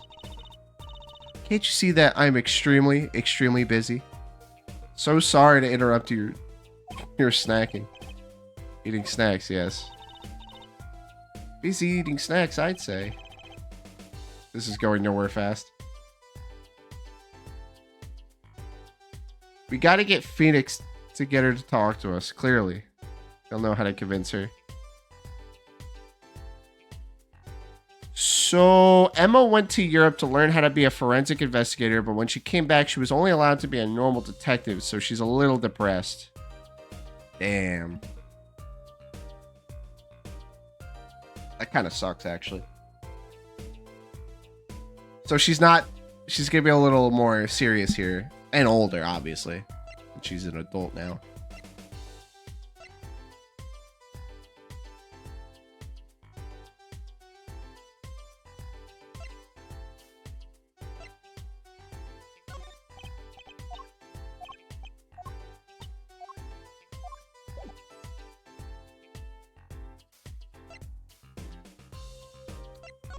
Okay, well, I guess all we can really do is start inspecting things. So let's start with Eldune's stand. Hey there, no messing with the crime scene. But we need to investigate. Apollo, look, that stand. It says Eldune. I've noticed. Well, we solved the case of the missing stand, at least. Though the circumstances could stand to be better. Yeah, but probably why she's such a hard ass now. Yeah. I'm sure she'll soften up once she learns that Apollo is basically Phoenix's understudy now.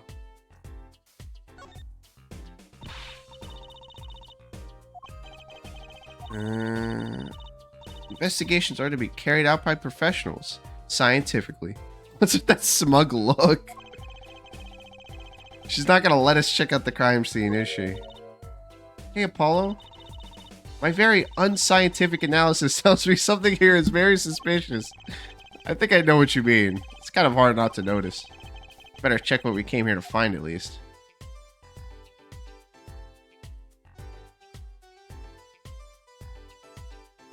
Okay, well, there's nothing left here to inspect. Yeah, there's literally nothing left here. Okay.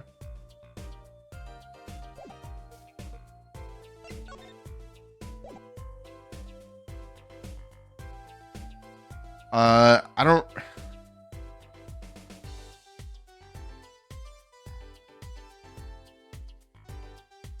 Yeah, less rose-tinted view of the world than in the first game. That's valid.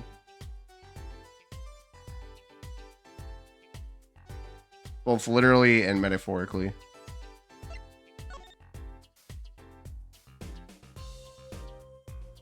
Yeah, I have nothing to present to her, nothing to say to her. Will she talk now or... Nah, probably not, right? No, there's really no point. Okay.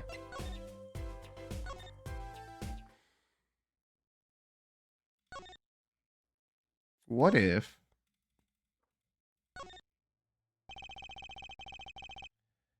There's a big wastebasket by the park entrance. Yeah, okay, let's grab the other thing. Need a hint of where to go. Nah. I think we need to get that other thing. Oh, fuck. Wait, what? We can't grab the other thing out of the trash can?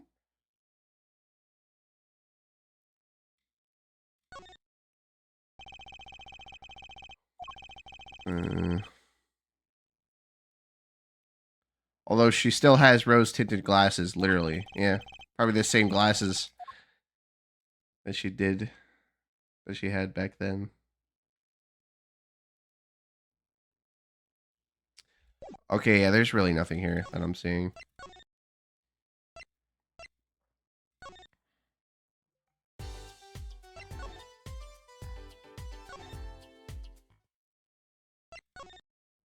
She never wears them anymore, though. I was gonna say, I mean... I guess not. Back here, then? June 15th, Eldoon's house. Oh, Mr. Eldoon. Hello? Looks like he left. We found his stand and everything. What about our free bowl? Oh, too bad. Looks like we'll have to wait a little longer for that bowl. So sorry. Oh, what a bummer. Okay, then go back to the detention center? No? Okay. I figured some time has passed. Then we'll go back to Wright's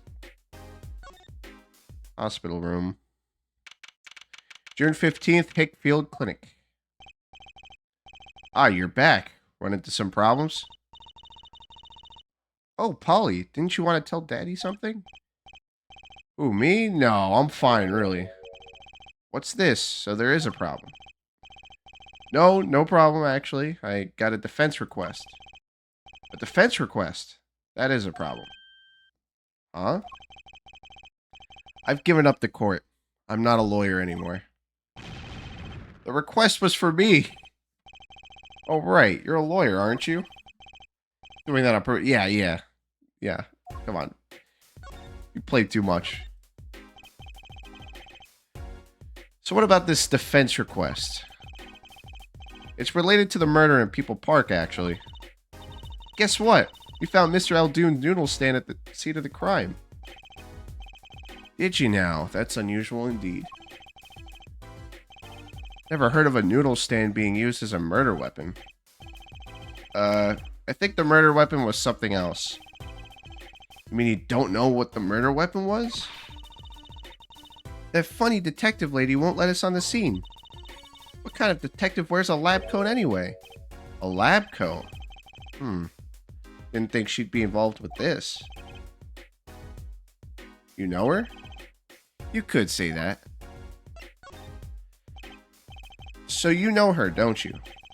I met her on a case. This was about 10 years ago. She was still a high school student at the time. That would make her about the same age as me. That's my daddy. He knows all the police types. Oh, wait. Maybe you know the other guy, too. That other guy? That shining prince on the motorcycle. Prince? Apollo, tell me about this Prince of Trucies. Indulge a concerned father. He was at the crime scene. He looked just like Mr. Gavin. Did he now? You know him? My guess is he's Christoph Gavin. Ugh. He's Christoph Gavin's younger brother. His brother? We're acquaintances after a fashion. Clavier Gavin. Rock and roll god incarnate. Okay. I think, or Clavier, I don't know. Clavier. What a lovely name. He's so dreamy. I didn't know Mr. Gavin had a big brother, or had a younger brother. Blech, my brain's not working. And what was he doing out there? I have a feeling you'll be crossing paths again soon. Now, what was the problem again? Having trouble investigating the crime scene in the park? Clavier, right the first time. Okay, I figured. Yeah, that detective woman won't let us. Go to the office. Under the silk top hat, you'll find a bottle of white powder. Try taking that to this detective. White powder? I hope it's not what I think it is. Just take it to her. It'll be fine. You'll see. Oh, and tell her I said hi.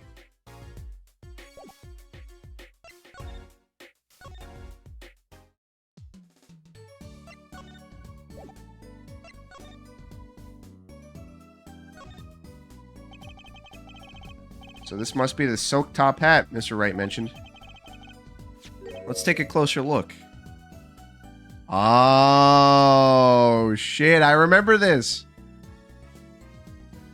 Well, it says, you'd think Phoenix would be more concerned about the fact that he flirted with his daughter. Yeah, I would be. I would be pretty fucking concerned. Whoa. You know what this is, Trucy? I remember finding it in Daddy's dresser when I was little. I thought it was sugar, so I licked it. And he got mad at me. This is getting more and more suspicious. White powder placed gingerly into pocket. Let's go talk to that detective. She's sure to know what that white powder is. Alright, let's go talk to her.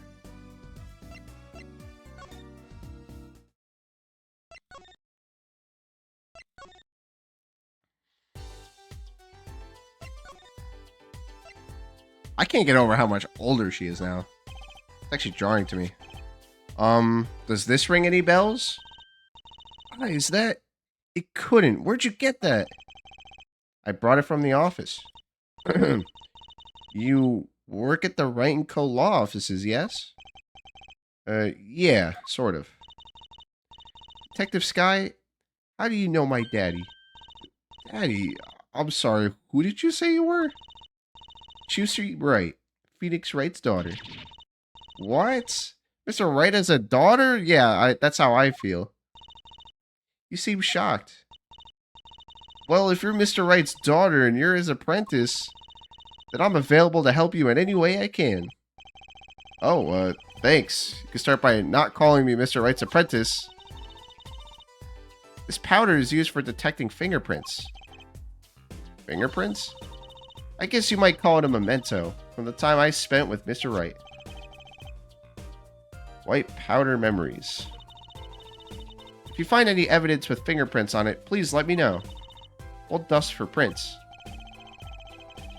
Well, she's quite the eager beaver all of a sudden. Okay, now can we talk to her?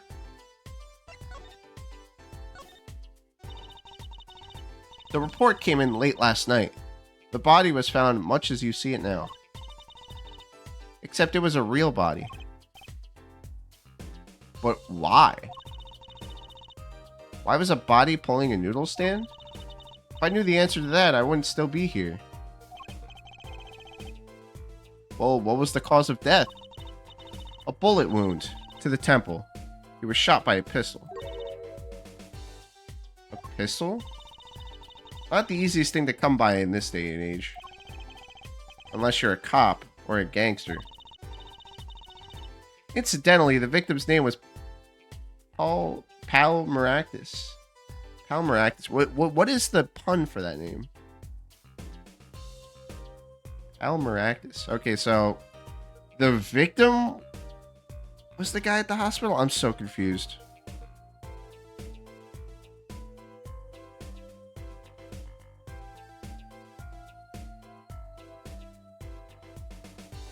Oh, malpractice. Okay.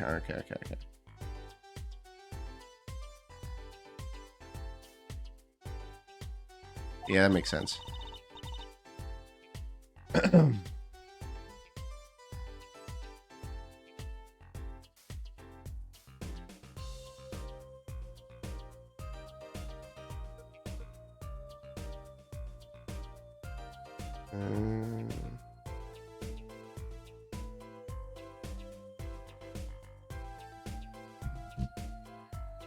Just received the autopsy report, in fact.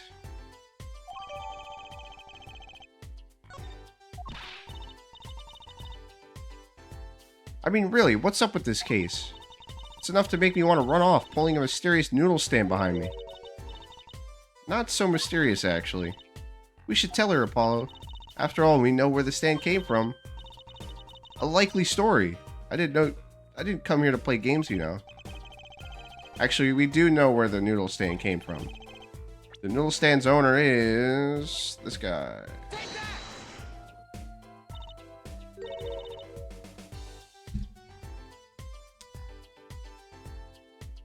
Who's the old guy?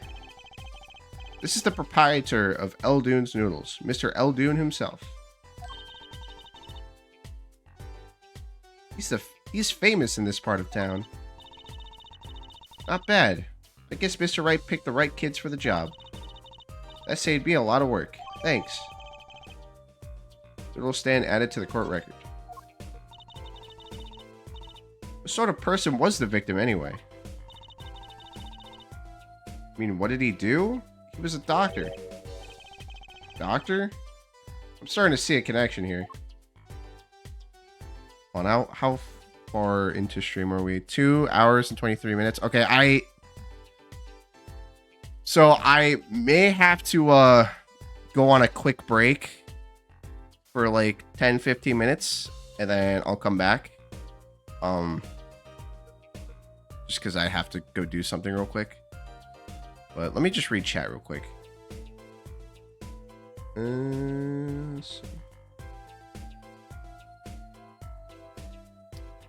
Same bottle from 10 years ago. Yeah, the stuff she made back in the day. Yep.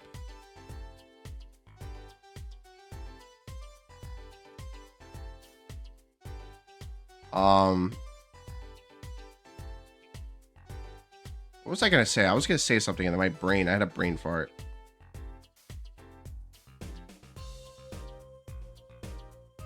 Yeah, it's like Emma completely changed. Like she's a different person now.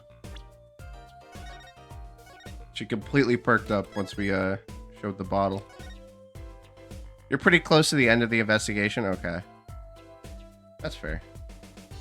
Alright. Well, nah, it's just because my mom made breakfast. I didn't know she was cooking, but she made breakfast, so I'm probably gonna go eat something real quick. And then I'll come back and we'll finish the investigation and start the trial. But I'm gonna need probably like 15 minutes. Then I'll come back. I'll put us on a short break. I'll put on some music. Might as well finish the investigation and start the trial, you know?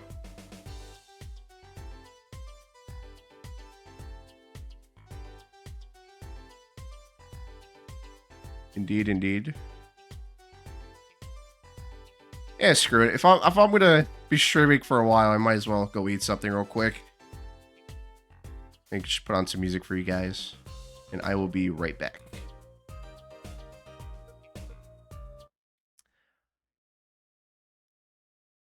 Yeah, no, I did see Emma on the cover for this case, so I figured she was gonna be involved at some point. Let me find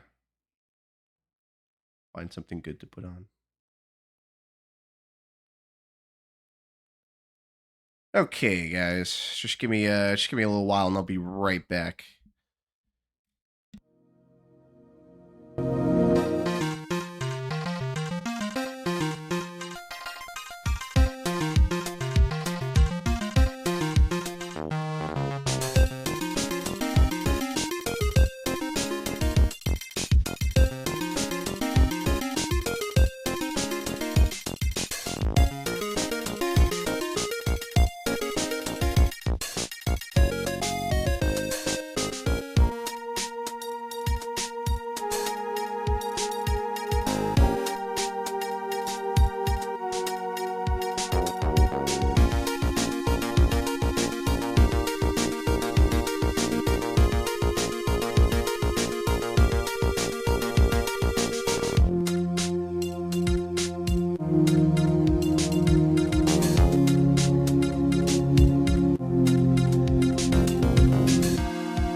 Okay. I am back.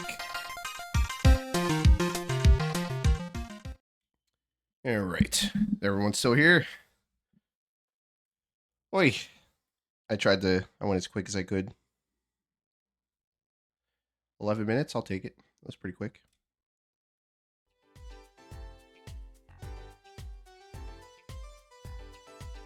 Alrighty, let us continue.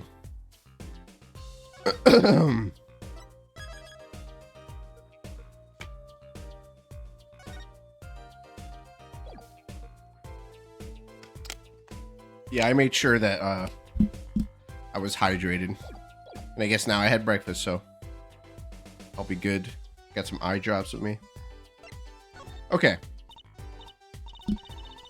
Who, me? I'm just a supervisor for this crime scene. Detective Sky. I was out of the country for a while. I came back to be a forensic scientist. Oh, were you studying abroad? Something like that. I was studying in Europe. Forensic sciences, mind you. But when I got back here, they threw me in criminal affairs, just like that. Why didn't you just become a forensics expert in Europe? Well, I suppose that was an option, but I had a lot of favors to repay to people back here. Favors? Wasn't she in high school when she left? What? What's that look for? I was involved in an incident before I left. But Mr. Wright and his people helped me out. I owed them. Really? I had no idea. If she's been out of the country for a while, she probably doesn't know about Mr. Wright's current state of affairs.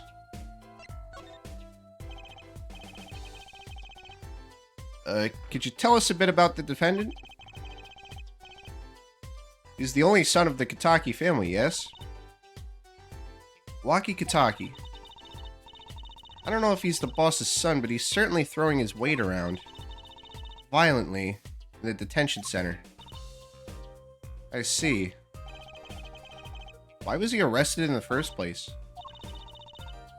You are a defense attorney, aren't you?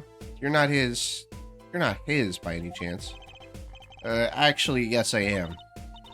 Well, we have a witness to the moment of the crime. Huh? The witness called the police. They'll be testifying during the trial tomorrow. What? Yeah, that's a given. Could you tell us a bit more about the victim? Well, let's see. Apparently, he's the physician at a clinic in the area. So walkie-talkie. Yeah, no, I caught on to that one. That one was pretty funny. Walkie-talkie. So the physician, the doctor got killed. Okay. Because the doctor obviously runs a fucking sketchy clinic and he's bad and he probably malpractices.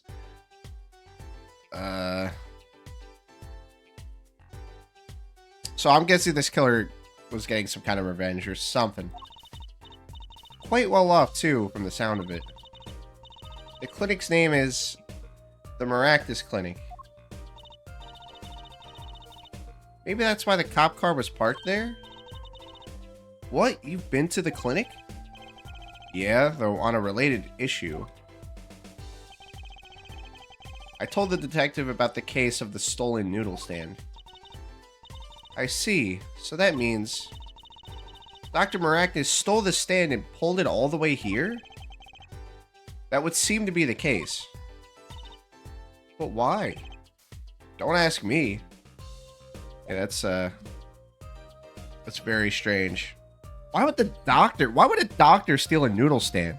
Because he just hated Eldoon next door? He just thought, oh, there's this shitty looking wooden box next to my beautiful clinic.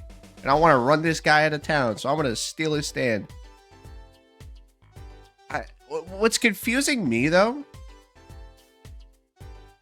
is, why is your chat not refreshing, Wolf? Close the app and reopen it. That should usually fix the problem.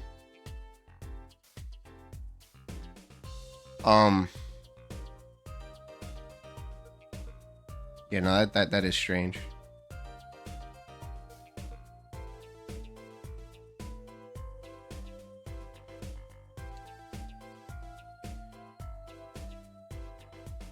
Yeah, fine for you on PC. Yeah, I mean, it's the Twitch app is always fucky for me on mobile, to be honest.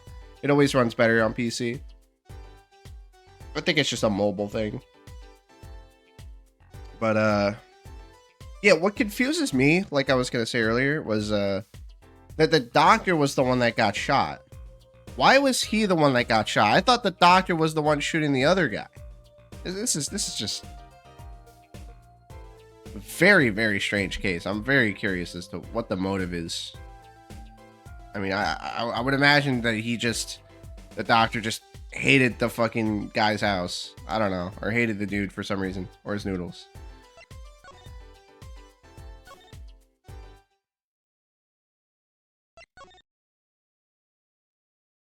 Yo, Bojo, what is good, brother? How you doing? Happy Sunday. Hope you're having a good day. Go on, Apollo, get your justice. Yes, sir. Get your justice up, not your money up. Yeah, Apollo's broke, and you missed out on some stuff. So oh my gosh, why the fuck is my brain not working? Apollo is actually working for Phoenix now at his office. But since Phoenix isn't an attorney anymore, his daughter has been running the office, and Phoenix is actually in the hospital because he was hit by a car. So, yeah, a lot of stuff has happened. Phoenix got hit by a car. This guy's noodle stand was stolen. Phoenix's daughter's fucking undies were stolen for some reason. They were found in the back of a car. I don't know. There's some weird shit going on in this case. You can't make it up. Even though nobody in this case can pay him. Yeah, literally. Like, I don't know how Apollo is going to make his money. Yeah, Emma is back. Emma is 25 years old now. And she's the detective. She didn't get into forensic science. She is now just a regular detective.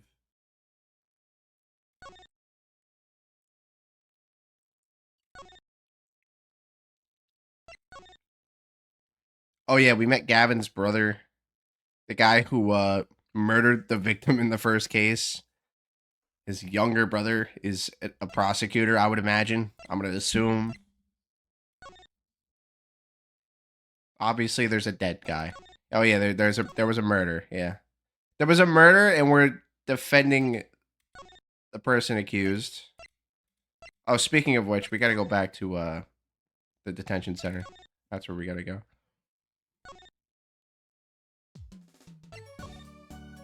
Oh, and Phoenix's daughter is basically the Maya of this game, from what it seems to be. Okay, he's still not here. What? What am I missing?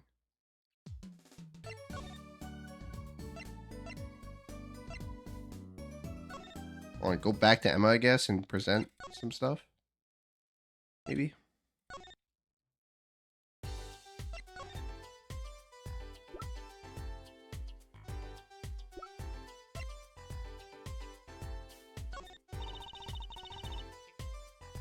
What to do in the park? Yeah, figures. Why did Mr. Maractus die like this? Only a noodle stand? Very strange. Inconceivable. I just don't get it. Some people just can't die normally. He's dead. Give him a break. Oh, what? We can actually... Hold on.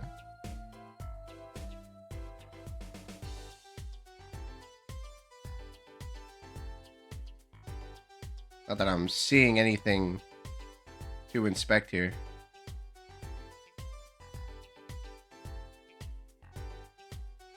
Soup. There's just a giant barrel of soup on top. This thing was just strewn together with fucking plywood. Oh, look at this, Apollo. Mr. Eldoon spelled his name backwards on this one. I think that says noodle. As in Eldoon's Noodles. Oh, I get it. So the name of his store is the same whether you read it forwards or backwards. Yeah, I guess it would be. Well, except for the last S. Then, how about a store called Team Meat? Close, but that would be Team Mate backwards. What kind of store is that? Why, a store that sells meat? It's not meat unless it's Team Meat. Okay. Is that literally all that there is to look at here? Ramen, ramen, ramen, rice ball. Point the menu you got there. Okay, yeah, no, that's literally everything. That is literally just a butcher, yeah. Just open a deli at that point.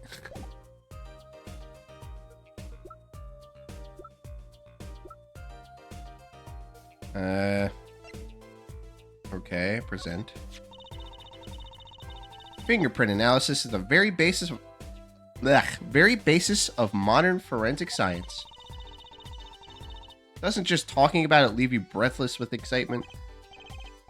Oh yes, breathless. Actually, it does sound kind of interesting.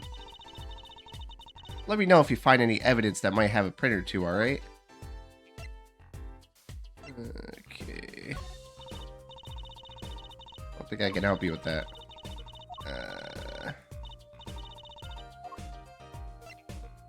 Just gonna present everything.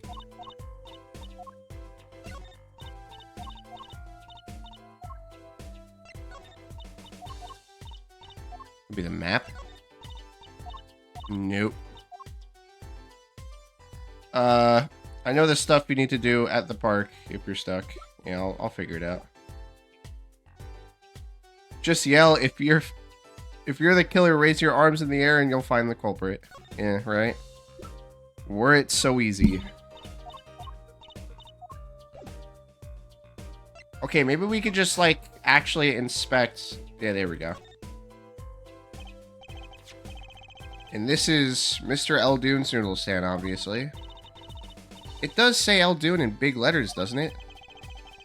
And that mark on his paper lantern there looks familiar. It's gonna be a little weird telling him, well, with the corpse and all. Anyway, that wraps up 3 of our cases. That's right. Congratulations, Apollo. It leaves us with 1 case that's worse than all 3 combined. Murder.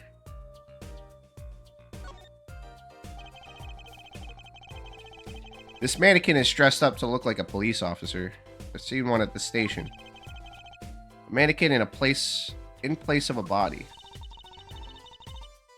The body of the victim has already been removed. Do you think the victim was the noodle stand thief? What, you think someone killed him because he stole it? Yeah. Yeah, taking care of business. Little plum Kitaki style. Try not to sound too eager about that, please. Oh, this over here. There's got to be a good clue or two around here. You and your trash cans. Go ahead, knock yourself out. Please, can't you see I'm doing my... Huh? Look, another pair of... Oh, gosh, another pair of underwear. Ugh.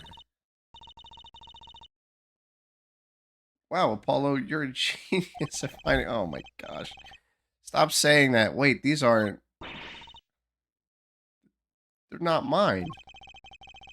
These have been stolen too? Why? Why? Why? Why do we have a second pair of undies? Why? There's 2 pairs now. I was hungry, you asshole. Bam, bam, bam. Just doesn't sound like a good murder motive. That's a good freaking motive as any, man. You gotta eat to survive.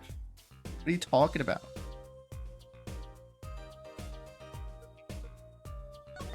Let's... Apollo the panty collector. Literally. We had to help freaking Trucy find her undies, so we found those. Then we found the lady across the street. We found her undies.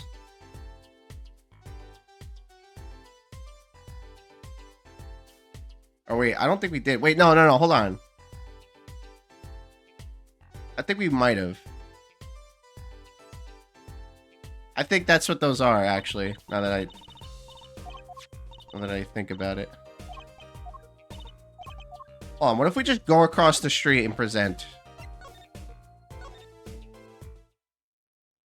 Oh, but she's gone. Yeah, I was gonna say, obviously they're Plums, but Plum isn't here. I was literally gonna... I was gonna present them to her. Ugh. Gross. Why? Why? Oh, what the fuck? These bloomers sure have a distinct design. You certainly know who they belong to at a glance. That way she doesn't have to write her name on them. Genius. I would think writing your name would be easier than drawing a plum blossom. Okay. Cool. It's a little strange that we're finding pairs of undies in garbage cans, and well, we found that one in a garbage can and we found the other one in the exhaust pipe of a car. Okay. Yeah, maybe Elduden's back, I guess. No. I mean, we really wouldn't have anything to talk to him about. What we want to do is go to the detention center when that guy is back. But he's not there yet, so clearly there's still something we gotta do. Still more in the park? Okay.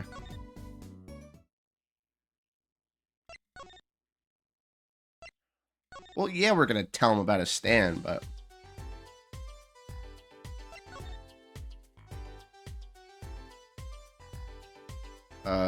This?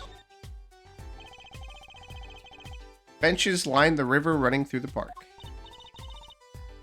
A little urban oasis. I bet children come here to splash around in the water. That river's a little deep for splashing, and a little dirty. Well, they could listen to the water and pretend they were playing. Got quite the imagination. It's a knife. A shiv, to be precise. Oh, lingo. The defendant, Waki Kitaki, is the son of known gangsters. The police are assuming this belongs to him. Wait, but wasn't the murder weapon a pistol? Oh, look at this. There's a handprint on this shiv. A handprint? Then there might be a fingerprint. Let's investigate. Oh. Oh, you just click it. Right, first, choose the fingerprint you want to examine. Choose a fingerprint. Look closely at the handle. See, there's more than one fingerprint there. Those black spots? That's right. Pick the one you want to analyze. Boom. Right, let's get detecting. He's practically glowing with excitement. First, sprinkle some aluminum powder over the print. With a press of space. See this. Or like this. My gosh. My brain. We get to use the dust. Of course we get to use the dust. We have it for a reason. Fingerprinting from Rise of Ashes is back. Or Rise from the Ashes. The oil left by the print absorbs the aluminum powder, so you could just dust it on and blow it off. It's like whistling. You know how to whistle, don't you? Just use R and... Wow, amazing. It's like magic. Isn't it, though? Right, let's give it a shot. Incidentally, it's important that you cover the entire fingerprint with the powder.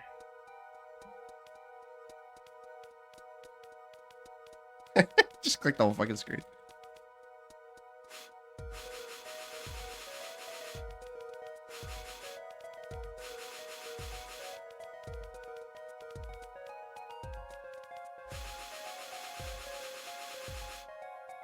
That good? There we go. Okay. On the DS, you actually blew into the... Yeah, no, I figured. That makes sense. Because the DS actually had a microphone. which was very wonky. I remember playing Super Mario DS, and there was this like Lakitu mini game where like I'm trying to remember. I think there were like I fucking forgot what it was, but you had to use the microphone. And it was just super like jank. Like it didn't work very well. I mean it worked, but just not well. Good, clear. Quite impressive. Next, to match the print. The police office has samples so you can tell whose finger this print belongs to. That doesn't sound like as much fun as actually finding the print.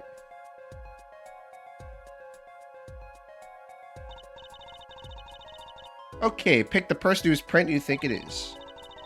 You probably have a good idea whose knife this is already. Well, I would assume it's... Hey, who the fuck is this? Oh, that's the victim. Few fingerprints. That literally looks like his, yeah.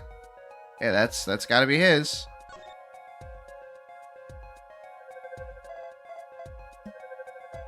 That's literally dead on. That's exactly his.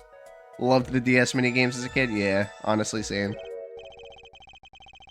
So, the fingerprints do belong to the defendant. Yeah, isn't it amazing? Ah, the power of science. It's my life. Apollo, she's sparkling. And I'm dimming. Look sharp, spirits up. The real fight is yet to come. Chin up, Polly. The trial hasn't even started and I'm already losing. Knife added to the court record. So, have you met the defendant? No.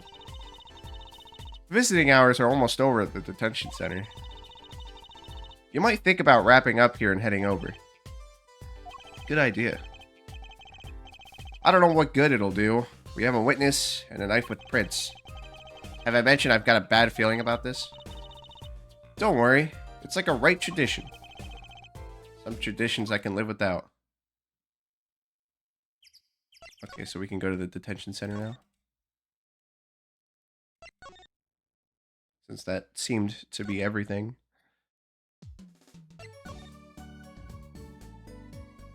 There was, but do we need it? I mean, obviously there were fingerprints all over it.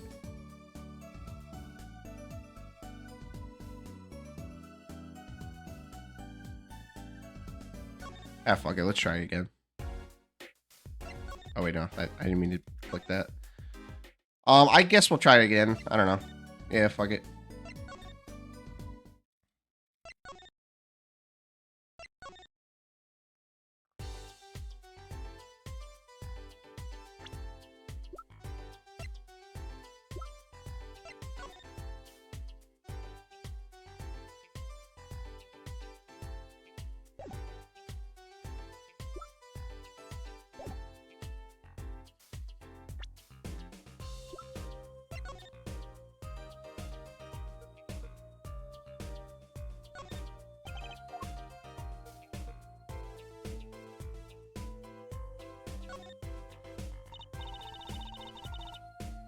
So the defendant's prints are on this knife.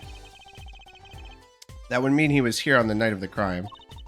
Yeah, I was gonna say, the game is not letting us look at the other prints. Obviously, there's prints all over it, but the game very clearly seemed to say, hey, go to the detention center. We figured out whose prints this belongs to. That's what I call irrefutable scientific evidence. Neat. Not so neat when it happens to be evidence against our client. Okay.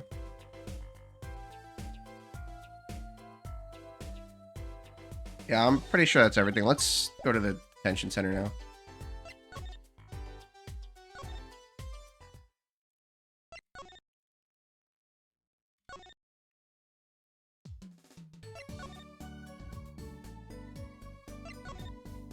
Okay. Yeah, I figured. June 15th, detention center visitors room. I'm sorry. Meeting hours for the day are all done.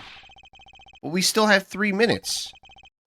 I'll put in your request, but don't expect anything. The father's talking in the private room with him.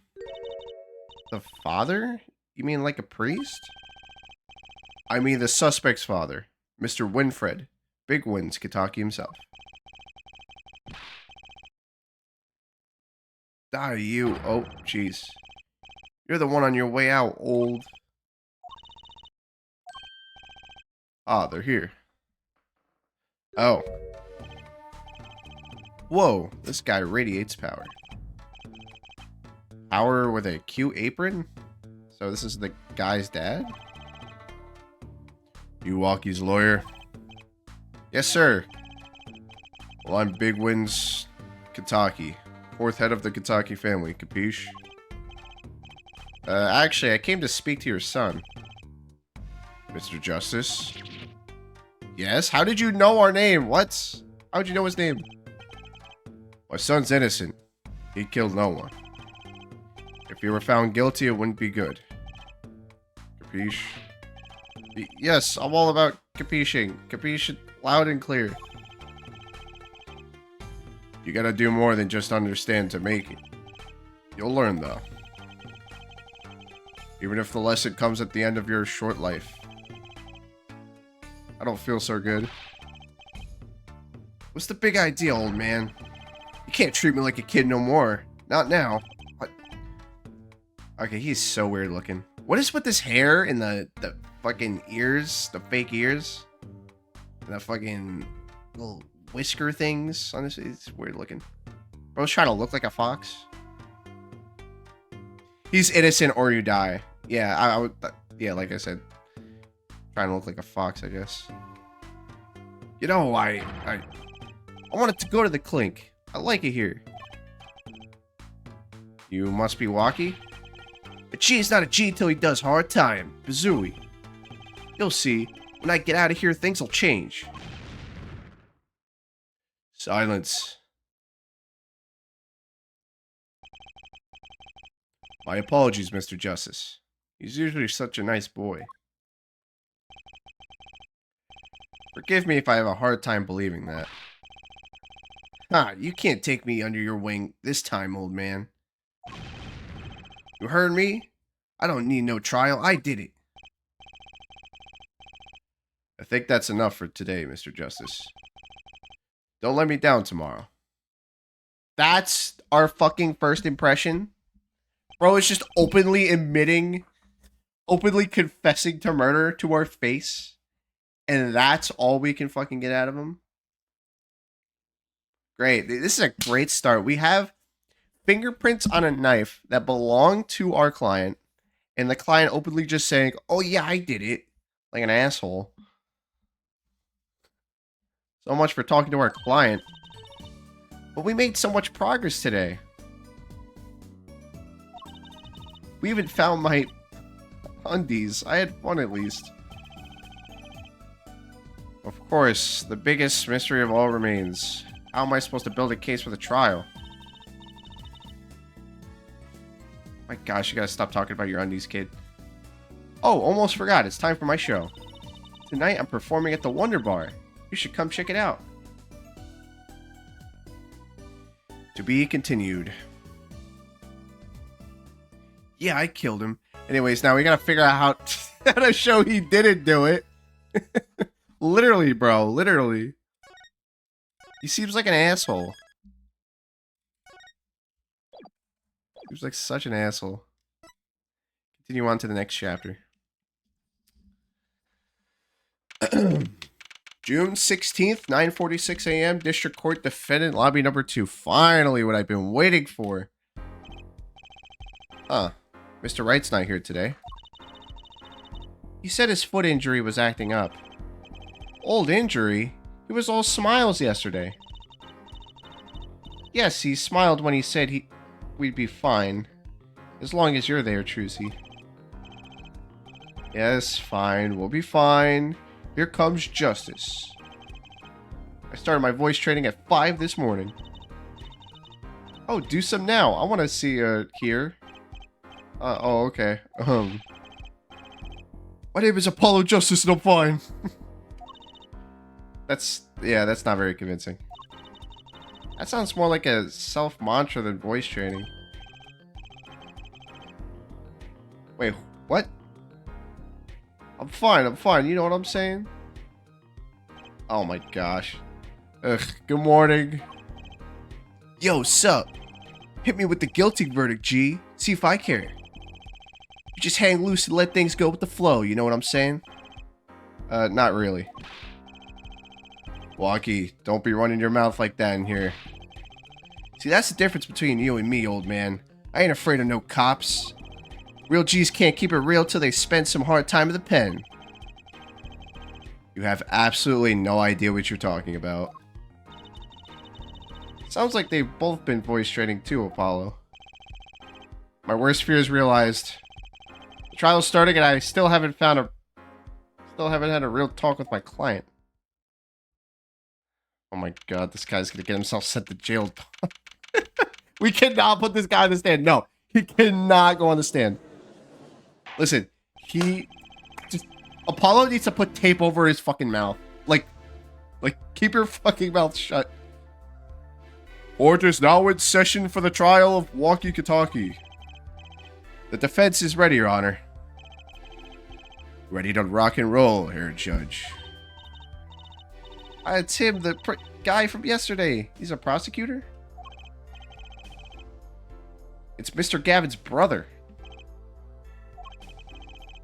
Long time no see, Prosecutor Gavin. Were you taking a leave of absence? You know that little band I started in my free time? Thing is, we got real popular. Hard to say 9 to your fans when 3 of your singles go platinum, Ja. I see. To be honest, I was a little concerned. I feared that you might still be distraught over that one trial. Not to worry, Air Judge. I wouldn't miss this day in the court for the world. It's worth even more than VIP passes to one of my concerts, Ja. How could I pass up a chance to see the true strength of the little boy who bested my brother? It was worth canceling a show or two. Understood. You may give your opening statements to the court. Before that, I was thinking. Is the air in this courtroom not a bit serious? No fucking shit. You're in a fucking courtroom for a murder. Why would you say that? It is a court of law. That's no way to get the crowd jumping, Air Judge. We're not here to get the crowd jumping. We're here to put a killer away. They're not supposed to jump. This is a courtroom. It's showing, baby. Today we play it my way. What's that noise? Sometimes you have to get up in order to get down to prosecuting. This is crazy. The victim, Pal Maractus, director of the Maractus Clinic. I mean, shit, I love rock, so I already like him. The scene, People Park. He was found pulling a noodle stand. What in the world was a doctor doing pulling a noodle stand? Yes, I believe. You will only find that out by asking the defendant, right here, right now. Because it's an undeniable truth that he shot the victim. What do you mean, undeniable? If you are to glare at anyone, Air Justice, glare at the punk in the defendant's chair. His crime was witnessed. Quite clearly, you see. No, we're not asking the freaking defendant. We're keeping him in the chair. He's not testifying. He refuses to speak. Very well. Please admit this witness to the court.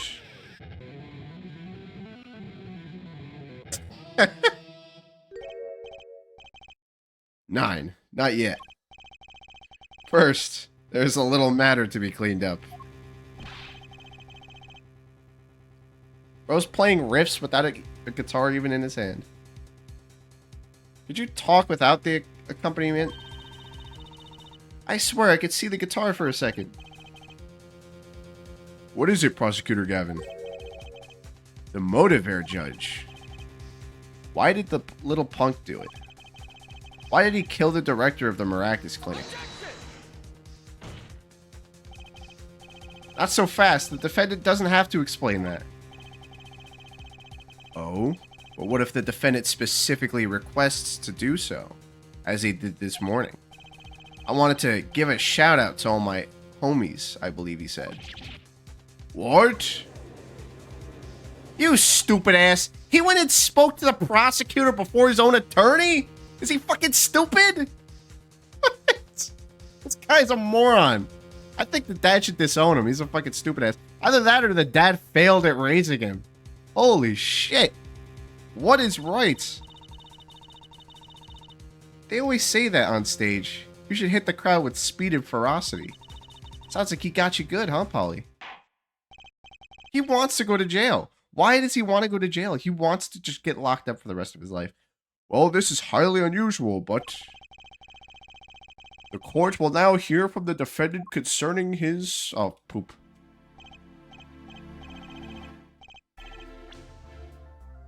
Concerning his motive in the crime. So you, son, are the defendant. Walkie, are you? I ain't your son, old man. You step a Kitaki, you best be prepared to step strong. You step to a public official. You'd best be prepared to step into jail. You gotta hand it to him. Walkie sure is guts. It's not his guts I'm worried about. Well then, the courts will now hear testimony on the defendant's motive. From the defendant himself. No, no, why? Why? Freaking say that you're not gonna speak, buddy. Oh, he's so stupid. Oh my gosh, this guy just... Freaking guilty verdict any percent. Walkie Kitagi's truth. I'll tell you one thing, that doctor was a quacker. Someone had to show him what's what. I was in his clinic about half a year ago. He messed up my op real bad. And then he just lets me go without a word. See you later, bye. So I gotta go in, get another doc to patch me up again. That was the day I done figured it out. No OG's gonna let that pass. That's why I went to his pad that night. Know what I'm saying? You're saying you were one of the victim's patients? A lot of stuff goes down when you're keeping it real on the street, true that. I tell you one thing, that doc was whack. Very well, the defense may begin their cross-examining. We're cross-examining a witness that is trying to confess to a fucking crime. I can't believe this is the first time I'm hearing about all this. Oh my gosh.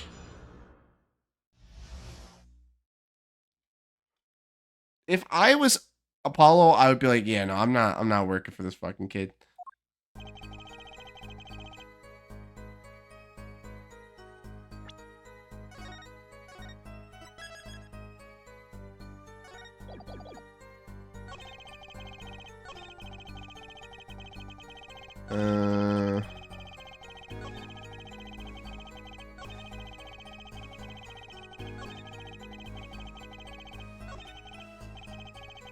It's the Ace Attorney way. You must accuse your client before you can save your client.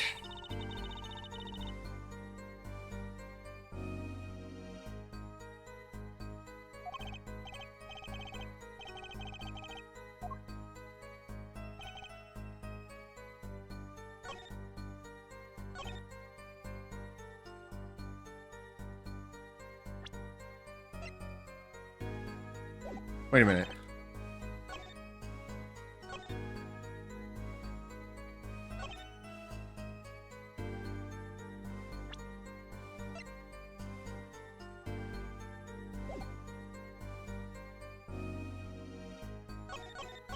Alright, let's just press.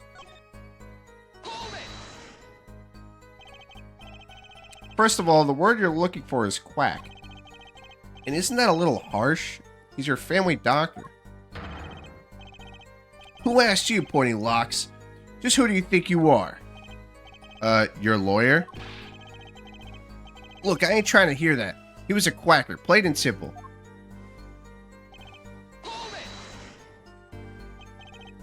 By someone you mean...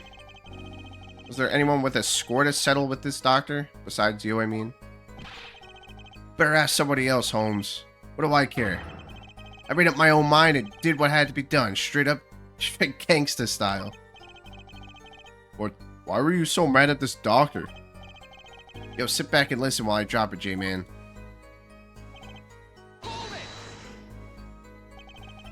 So you were a patient at the Maractus Clinic half a year ago, and for what reason? I had what you might call a mark of honor. Can you explain precisely what was wrong? We had a little run-in with the Rivales family. That's when I pulled a jack move. And ran into an ambush. G busted a cap right in me.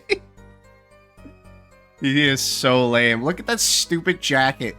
This stupid outfit he's wearing. This stupid hair. He looks dumb. According to my sources, you couldn't stand the stress of waiting. And ran in 15 minutes before the appointed time. By yourself. Hey, I was more than a match for those guys. So you were carried to the Maractus Clinic from there? Apparently he was shot in the heart. Shot in the heart and he's still alive? I could catch bullets between my teeth. But I never learned how to catch them with my heart.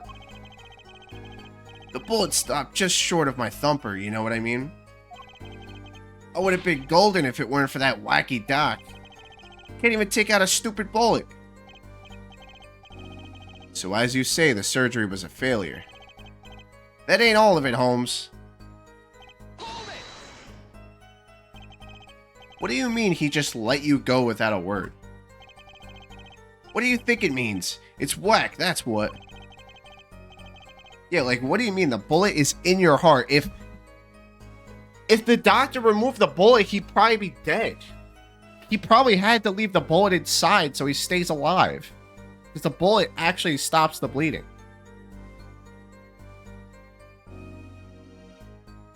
No, you can't remove the bullet or the fucking kid's gonna bleed out and die. Like, what? I'm not sure what that means, but it sounds bad. It sounds as though Air Doctor wished to hide his mistake. This is why he let the defendant go. He's a liar, straight up. He's a badder G than me.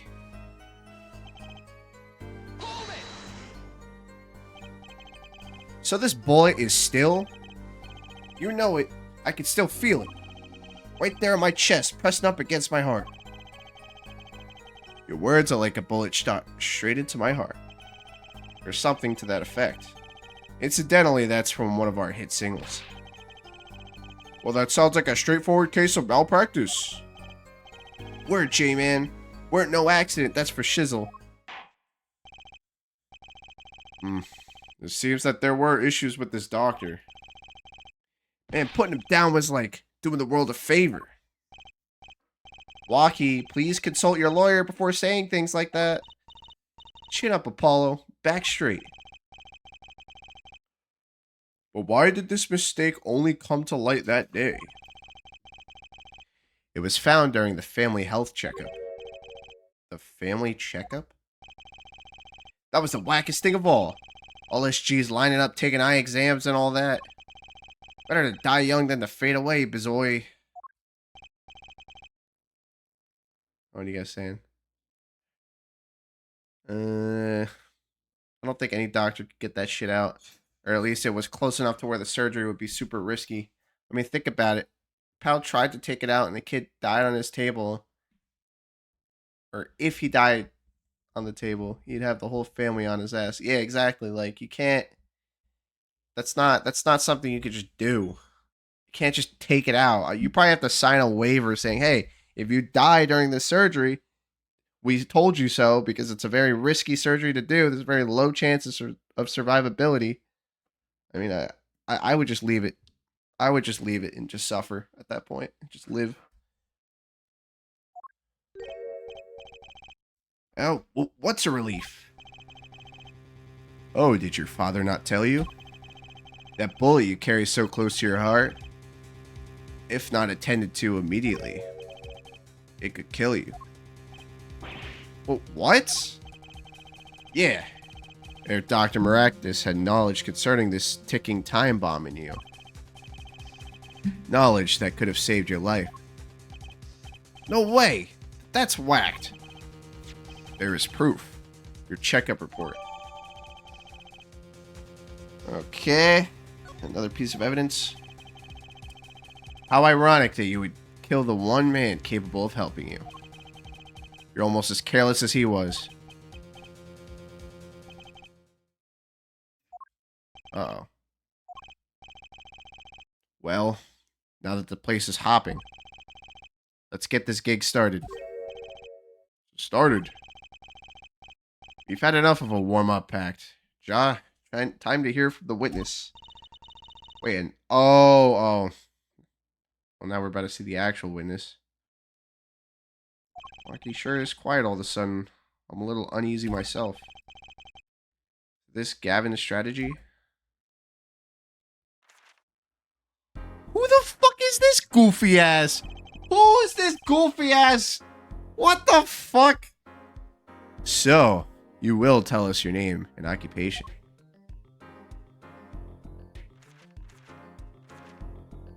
What the fuck is this goofy ass dude? My name is Wesley Stickler. By occupation, I take it to refer to private society at large and supports a livelihood under which definition I confess to, however, I must acknowledge the meaning of it, which is commonly attached to this notion of occupation, and once we have accepted this reality, we see that our confusion is not gestalt per se, but derives from the vagueness inherent in all representations, by which he means to say that he is a student. Oh! I'm out of breath. Give me a minute. A junior at Ivy University, if I'm not mistaken. That made me dizzy. Fucking goofy ass.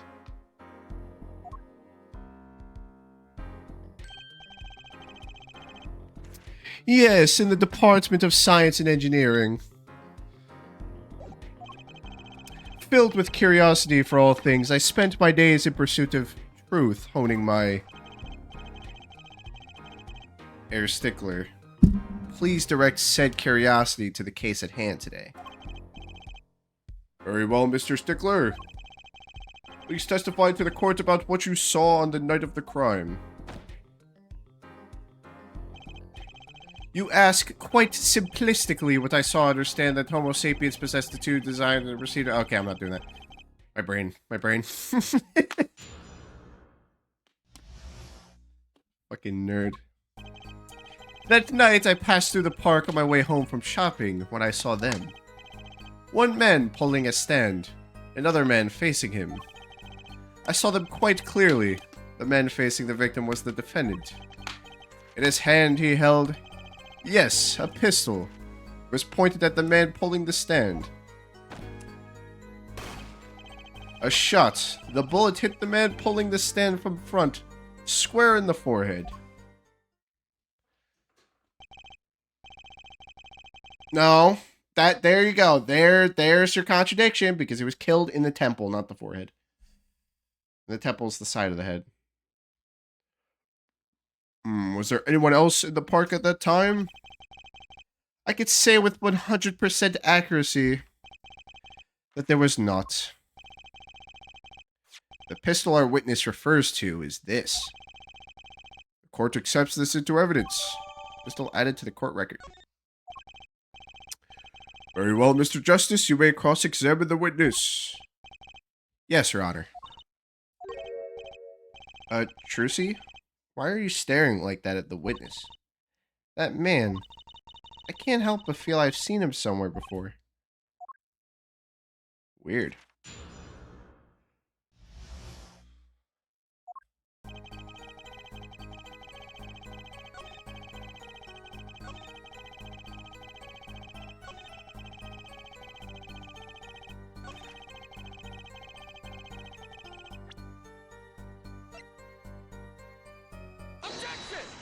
Duh.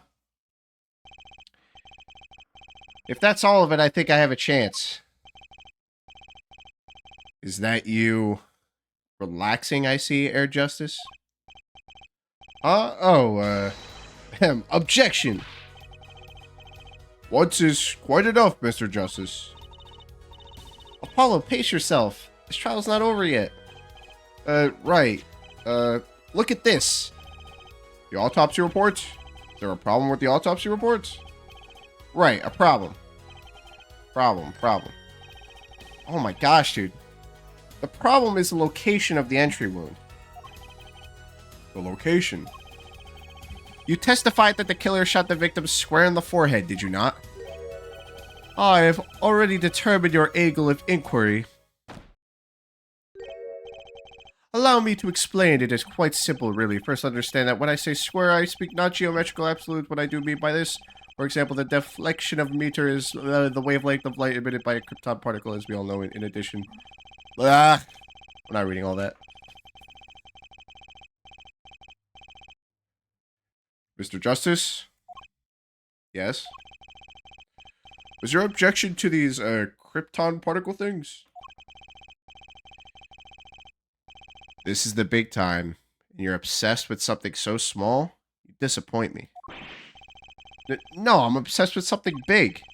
I mean, there's a bigger, less nitpicky problem here. Do tell. Just look at the autopsy report. The location of the entry wound was the right temple. Temple? Mr. Stickler, you said quite clearly that the victim was shot square on the forehead. That's a contradiction, isn't it?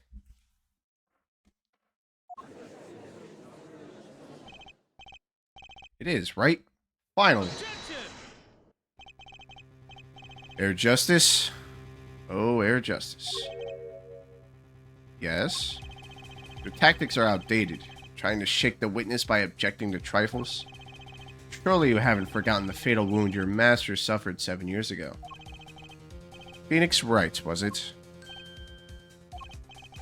Look, I know the wound was in the wrong place according to this testimony. Ugh. Hey, Air Forehead. Forehead? Let us imagine you're walking through the park.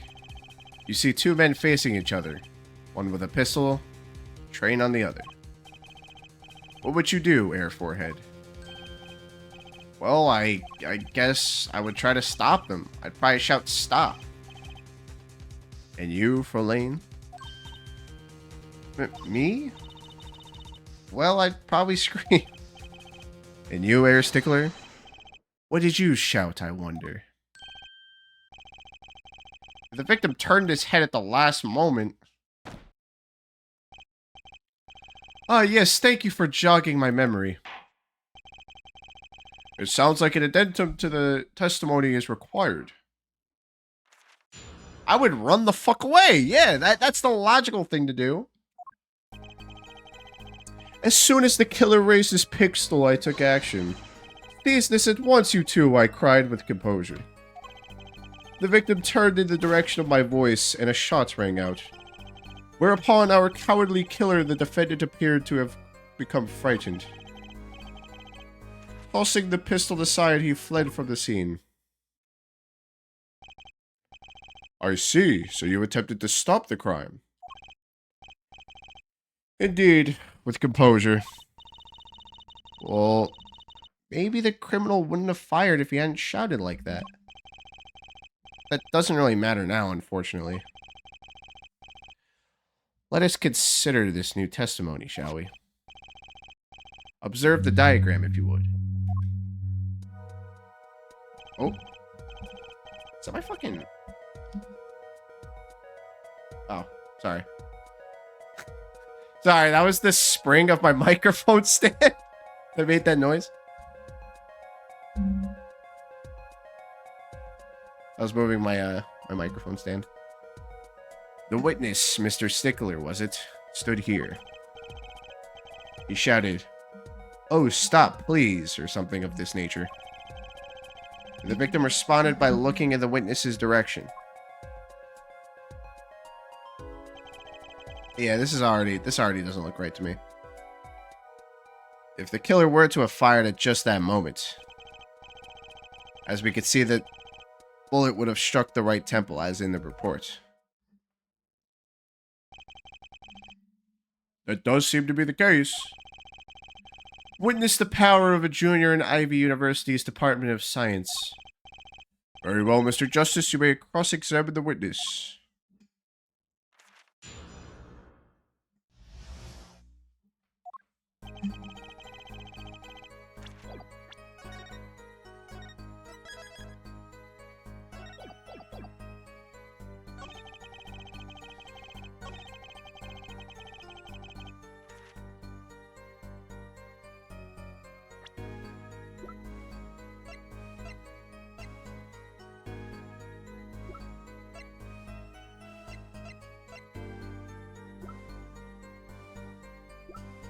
Hold on.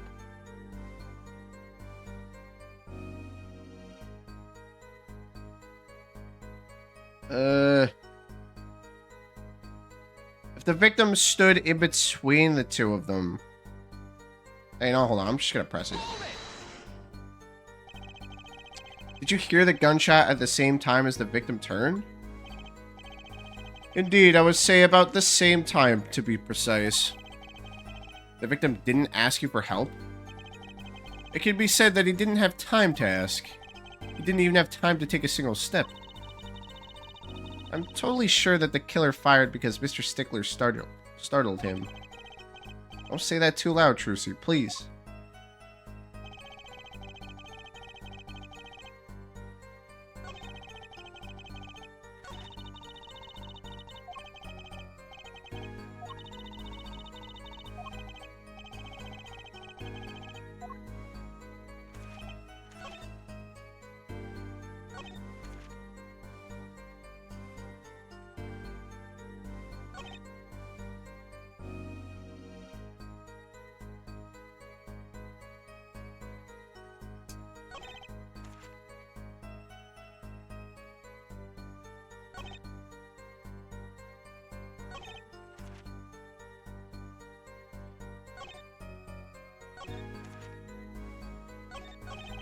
Obviously this one.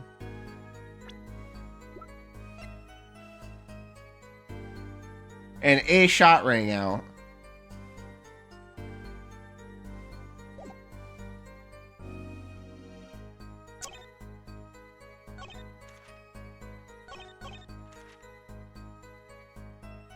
Nah, sorry, I'm just looking at everything. I'm good. Yeah, 2 shots were fired. That's what I was gonna say. That's why I went to this line right here, and I saw a shot rang out, and then I remember seeing the pistol. And that is not it.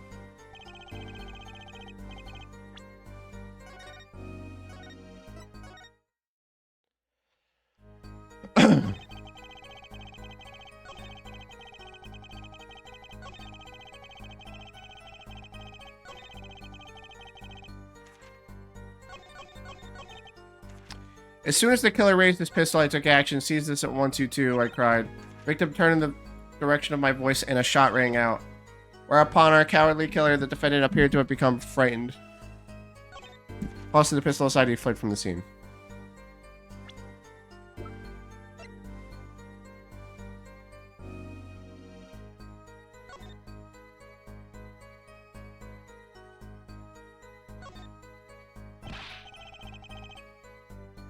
Whoa, don't point that thing at me. Don't worry, I can handle myself around guns. You shouldn't point a barrel at someone. Has nobody taught you basic gun safety? Magic guns, at least. The ones that pigeons come out of. Very reassuring. That was kind of funny. Inspect mid-trial.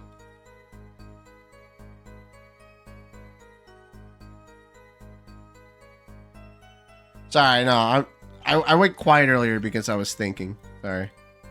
My brain was activating. Alright, hold on.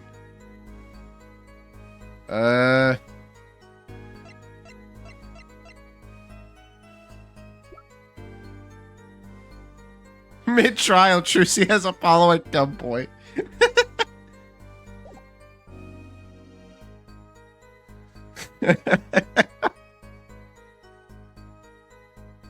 Somebody needs to make that. Somebody needs to make fan art of that. That's funny. That's funny as hell.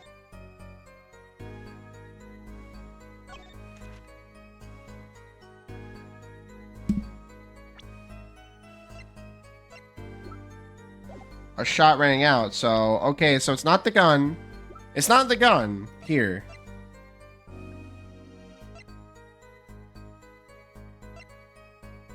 How the fuck? I want to know. Shot rang out. Defendant appeared to have become frightened, tossing the pistol aside. He fled from the scene. How would you flee from this scene if you have a fucking bullet wound near your heart? That's what I want to know. I mean, look, it's not going to be the answer, but, like, that's... How do you flee a crime scene with a fucking bullet near your heart? Why can I not, fucking object to there being 2 shots?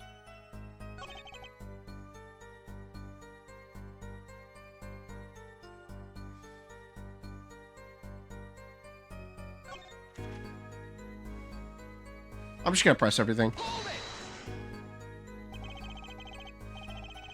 So you saw a raised pistol. Weren't you frightened? It can be said we students of Ivy University know no fear. The moment I saw that pistol, my inner sense of justice compelled me to take action. That was certainly brave of you. You might have gotten shot. Eh, you certainly were lucky. If I were in the killer's shoes, I certainly wouldn't have left a witness behind. He makes a good point. The prosecutor makes a good point. He actually looks like he had no idea he was in danger. Regardless, I attempted to halt the bloodshed.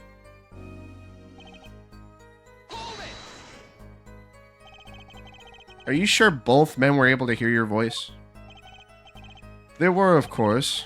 My high, exquisite voice echoed through the park. And the victim responded to that clarion call. Quite.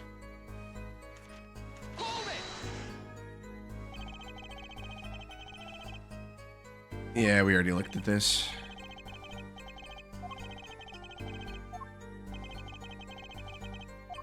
Just keep pressing.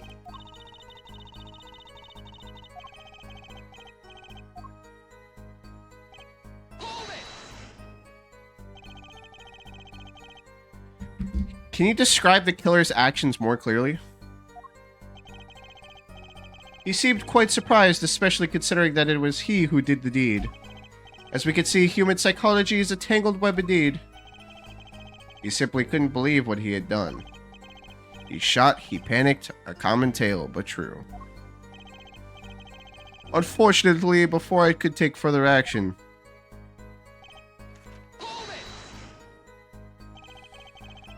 you didn't try to apprehend the criminal? It all happened so fast, I'm afraid I hadn't the time. Doesn't something about that strike you as odd, Apollo? What?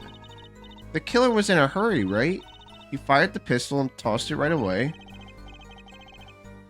Okay, according to the testimony, that's what happened, yes. In that case, I'd expect to find something that we didn't find.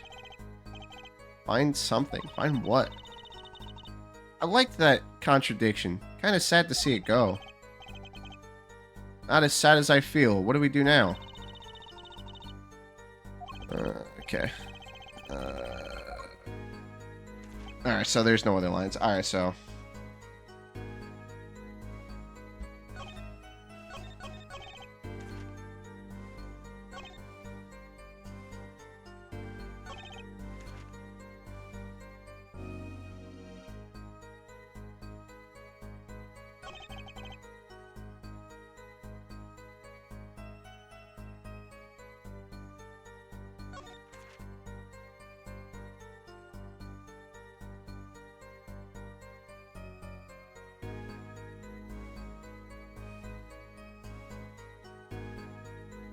something we should have found but didn't.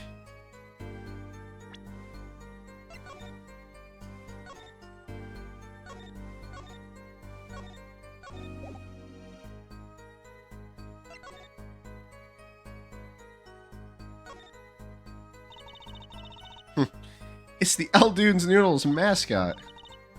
Mr. Salty, he's so cute. Not a very endearing mascot, is it?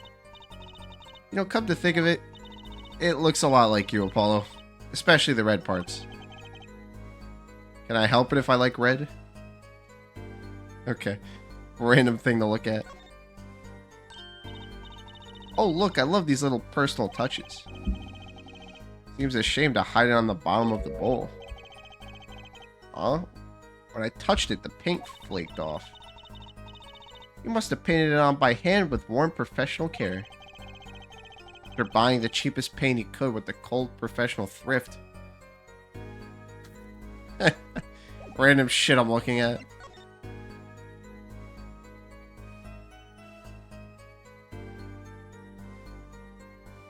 Really nothing to see here except for that, I guess. Something the matter? I'm just wondering if there was like a switch on these. Of course not. Mysterious. Oh, do you want to know the secret? No, no. No, no thanks. Yeah, who uses magic undies on a stage show anyway? I agree.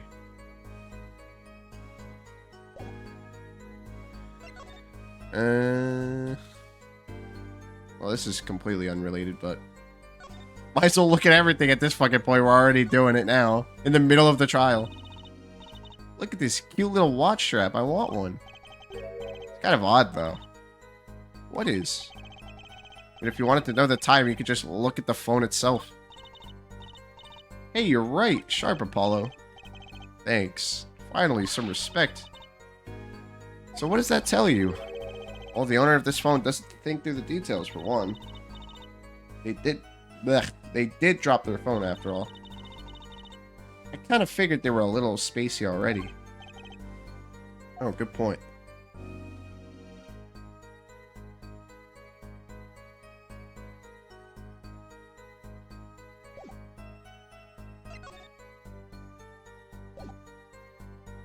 Okay, let's look through everything here.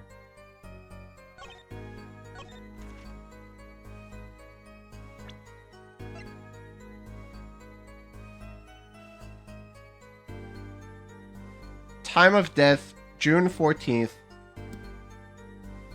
Wait a minute. Wait a minute.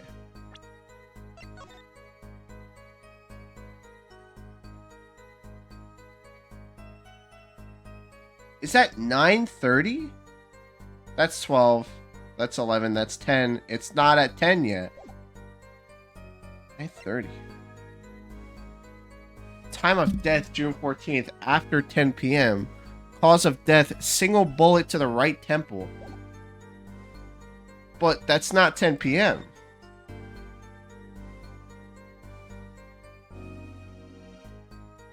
That's not 10. That's before 10.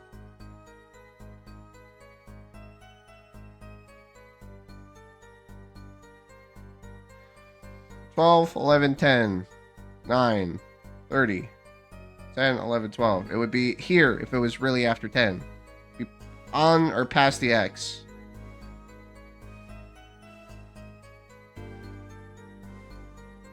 The time is wrong. The murder took place at 9:30, not after 10. It took place before 10. First off.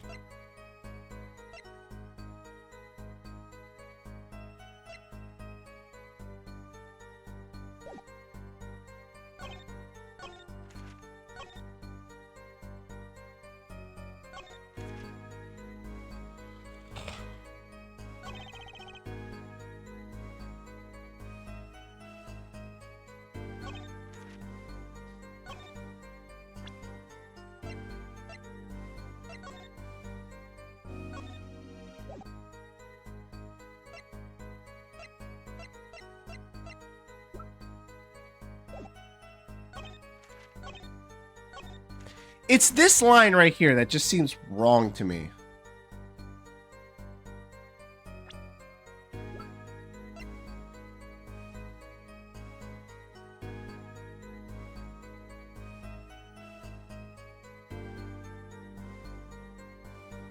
I mean, it's the only thing you could think of that we should have found at the scene but didn't.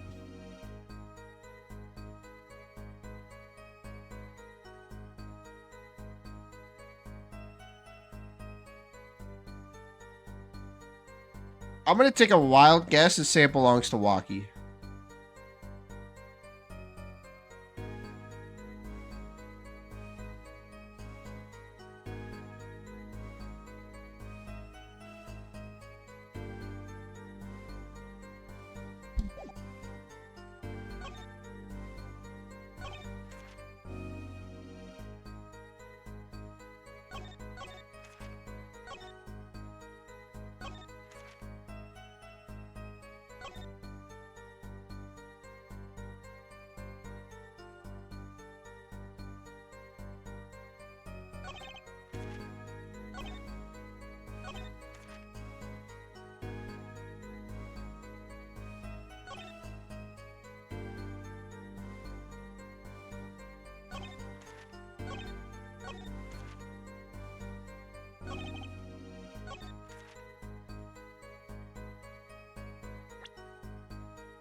I can't believe it's not this.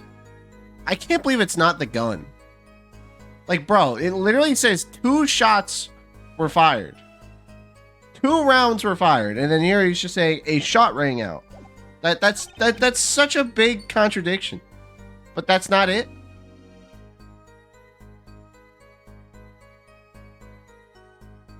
If there were 2 shots, you sure as hell would have known that there were 2 shots. Ugh. The fact that it's not that is so frustrating to me. Dumb.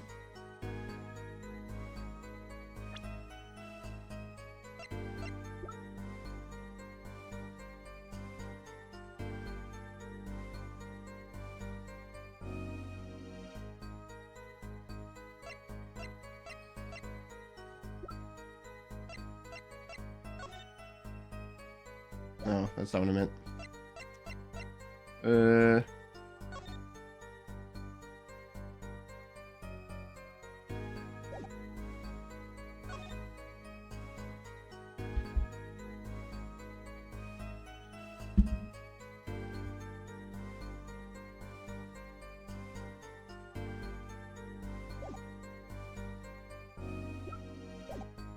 The victim turned into the direction of my voice and a shot rang out.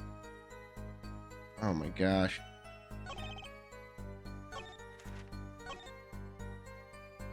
Yeah, there's nothing to contradict there. There's nothing to indicate that he didn't toss the pistol aside or flee from the scene. Actually, hold on.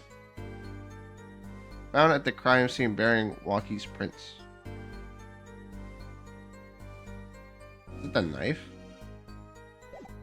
That wouldn't make sense, though. Oh, wait, hold on. No, he didn't toss a pistol aside. He tossed the knife. He tossed the knife aside. That has his fingerprints. The pistol doesn't have his fingerprints. Does it? Fingerprints were wiped. Yeah, I think it's the knife, then.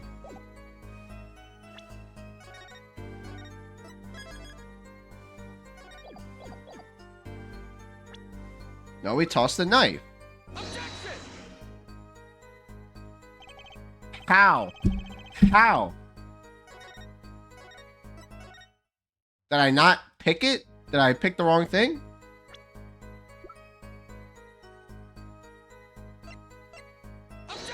Yeah, I know. I picked it.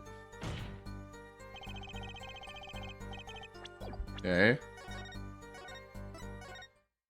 Okay, so he left a knife at the crime scene, not a pistol. Actually, it could have been he could have left the pistol. Who knows? For all we know, he could still be the killer. The phone. Where would I present the phone then? There's nowhere to present the phone. The phone was found under the car in the garage.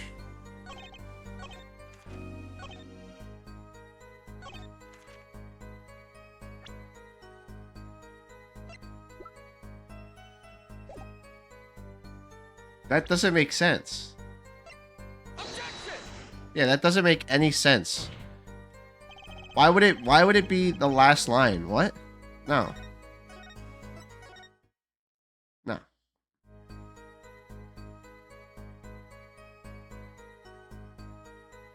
The phone was found underneath the car in the doctor's office's garage. It wasn't. Yeah, the phone literally has nothing to do with the line. Trucy said something should have been there that we didn't find. No. We don't know if the phone should have been there. There's really nothing indicating that it would have been there. I mean, she's right, I would assume. But that's not really telling me anything. There's something that should have been there that we didn't find. We didn't find the gun at the crime scene. The gun wasn't at the crime scene. Where was the pistol? Did we present the pistol? Objection! Yeah, okay, I fucking got it. Ah. Wait a second. Tisk, another misleading request. Yet you're so beholden to your own mode of discourse, you can't see how it affects you. Come again? Wait a second, you say? A second. Are we intended to wait just that? A single second? 1/60th of a minute? That's hardly enough time to draw breath, let alone make a statement in court. Now, had you asked for a longer period of time, say 3 minutes and... Mr. Justice? Yes, Your Honor. Am I to understand that you are objecting to the length of the second? No. Yes, I mean no. Here, just look at the pistol. It doesn't have a single fingerprint on it. Ah, a common ploy made all the more common, I fear, by the prevalence of television. Criminals these days are loath to leave fingerprints. Wait, but you said the killer tossed the gun and ran. That's right. He didn't have time to wipe the gun for prints. Ah, the little girl sticking it to the university student. Now there's a song in there. I'm not little. Huh. Then let's think like adults, shall we, Verlaine? What if the killer, the defendant, was wearing gloves? Gotta admit, I didn't think of that. What do you mean you didn't think of that? No, the gun makes sense. We didn't find it when we were investigating the scene. Well, Mr. Justice? Could the killer have been wearing gloves? No. At least not 2 gloves, but we're gonna save real quick. And the contradicting piece of evidence is the knife. Because he was holding the knife. Because the knife had his fingerprints on it. If he was wearing gloves, there wouldn't be prints. Come on, Justice, you've got to come up with something. Is there something you want to tell the court, Mr. Justice? His silence speaks louder than words, there, Judge. You can think of nothing. 9.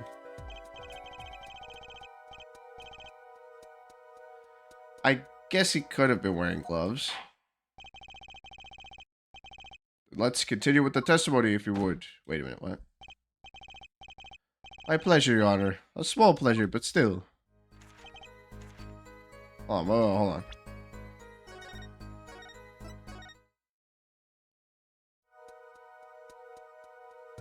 No. The record of the murder weapon is very clear about one thing. The fingerprints were wiped, which means some trace of prints remained. Which contradicts your testimony. If everything happened as you said it did, he wouldn't have had time to wipe the pistol.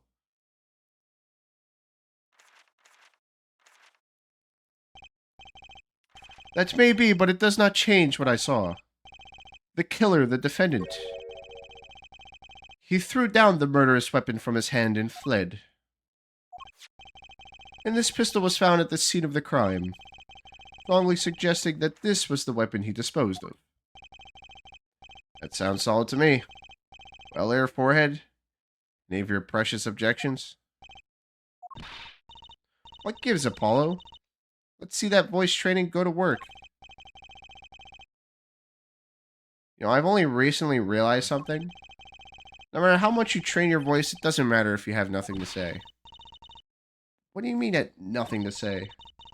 Isn't it obvious from what the witness just said? Isn't what obvious? It's... even I could tell something's off. Present the knife. When he restated what he saw just now, he said that he saw Walkie drop a murderous weapon. That's not the same as being 100% sure of what Walkie threw away. You're right. He's just confused because a pistol was found at the scene. Poor Mr. Stickler, it must be hard to be so perfect and yet so wrong. Well, it can be said that I'm quite offended. While it is indeed true that once in my youth I wrote a love letter that was... Okay, seized by the teacher and posted on the blackboard for all to see, in this abolition of poor might be well prefixed to my name. Blah, blah, blah. What we can say for certain is that the witness saw the killer throw something. Does the defense have anything to say about this? Well, if what he threw wasn't a pistol, then it had to have been something else. At least one person on the defense team seems to be thinking. I'll wipe that smile off your pretty face, Gavin. Perhaps you can inform the court as to the nature of this something else. What did the killer throw away? The knife.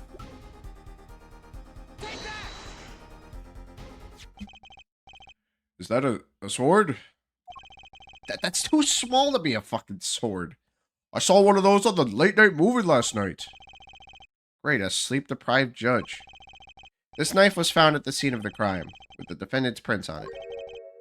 Whose prints? This single piece of evidence proves two important things. One, that what the defendant threw down wasn't a pistol. Two, that the defendant wasn't wearing gloves. Indeed. Oh, your Forehead.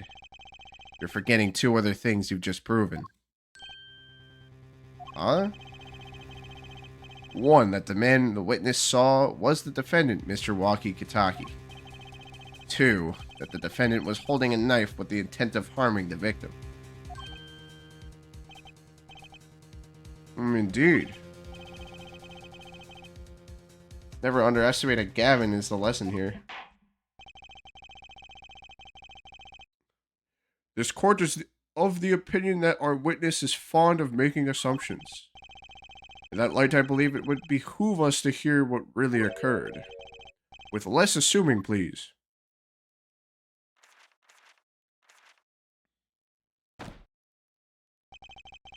It is always the same with you people. Mark left the house on foot, and 5 minutes later his brother left after him. How long it would take for Mark's brother to catch up to him? Assuming that Mark never had to stop for a traffic light. Assuming. Yes, that is what I said. Assuming. As if it were a probable situation at all. Yet here you are, assuming that my assumption is no better. What this court assumes is that the witness will testify as to what happened after the shot was fired. It's not the shot, it is 2 shots. 2 shots, buddy. From shot to call. I could not prevent the killer from leaving the scene, nor could I simply leave the scene in good conscience. Ergo, I simply used my cell phone to call the police. Till the police arrived at the scene 10 minutes later, I saw no one else. Now, why didn't you chase the killer? He was, as you say, a killer. Of course, I could have run him down, yet what would he have done when cornered? Sadly, it takes no more than an aptitude for solving quadratic equations to know that. Did the testimony earlier not prove the defendant's presence at the scene? And do we not also know now, or now know, that there was no one else there? It seems clear that we have our killer. Does it not? Does it not, Mr. Justice? I'd better find a way to take this testimony down quick.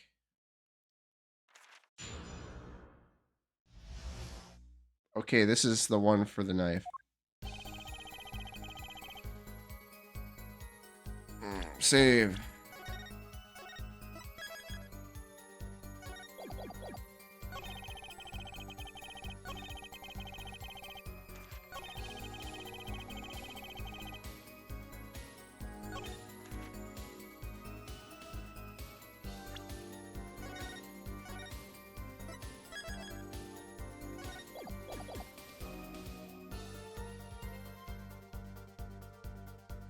Oh, you said that a while ago. I was like, what? Well, yeah, now I'm thinking that the phone we have is this guy's phone and he was the dude driving the car. But yeah, no, sorry. I didn't see your message earlier about the knife. If I did say it, I genuinely just do not remember. Anyway.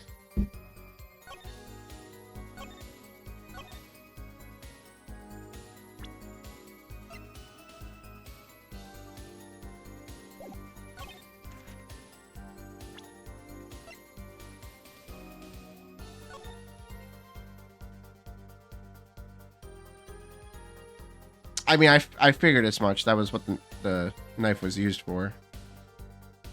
But I just wasn't looking at chat.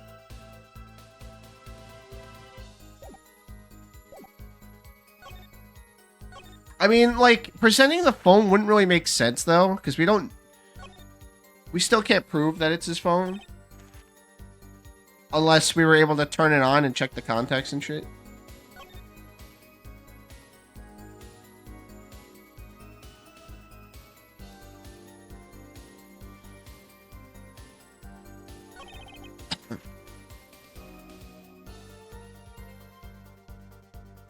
Use your cell phone to call the police. Well, hold on. What about this? I could not prevent the killer from leaving the scene, nor could I leave the scene in good conscience. Then why was this here? What? Then why did we find the phone in the garage? Then why, like, clearly it's his phone. Clearly he's the one that took the car, hit Phoenix, fled the scene. We need to just contradict this one line. I'm thinking too far ahead here.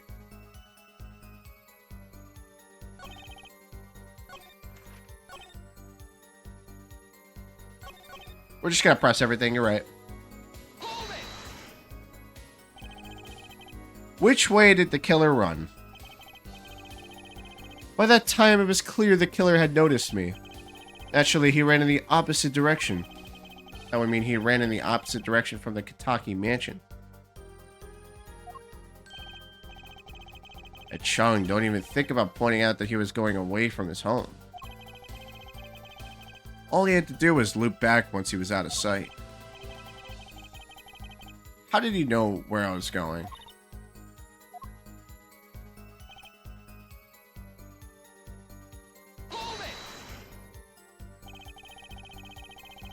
You were certainly composed for someone who had just witnessed a killing.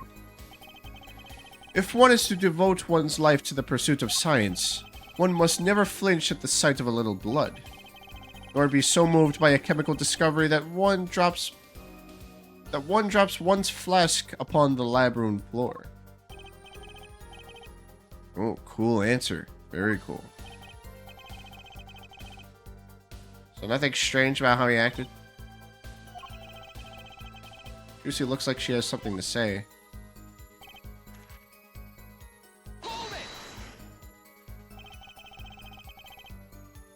Wasn't your first thought to call an ambulance?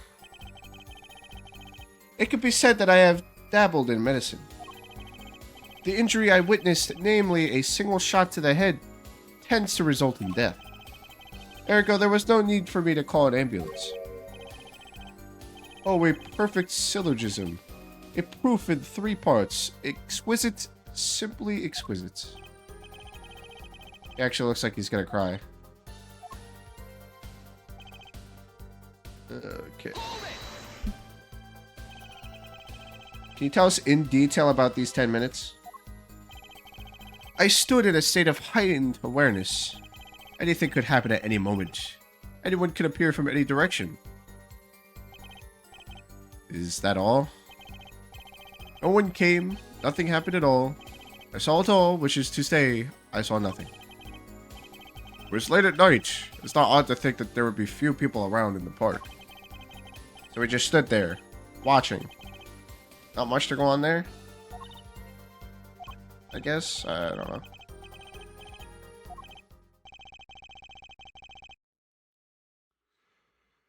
I can't find a single problem with that testimony. Had enough at last, there, forehead? Maybe it's time to back off? No. The defense still has some questions that demand answers, Your Honor. Your opinion, Prosecutor Gavin? Oh, let him play attorney until he's satisfied, I say.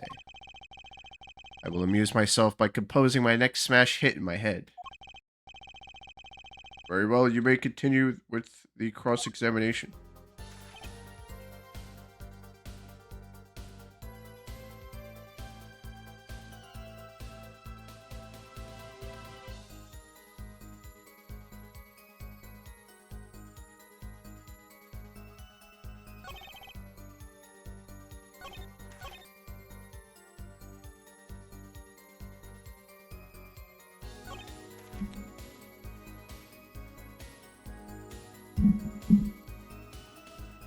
Genuinely, I don't know. Because presenting the phone wouldn't really do anything, because we don't know that it's his phone. It's not like we did a forensic test on the phone. We should have, but we didn't. And the game didn't prompt us to do it.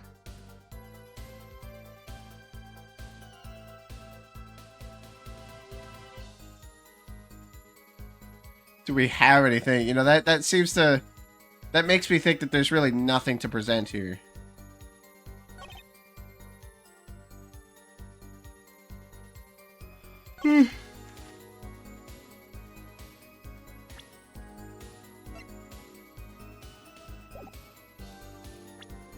Saving one more time.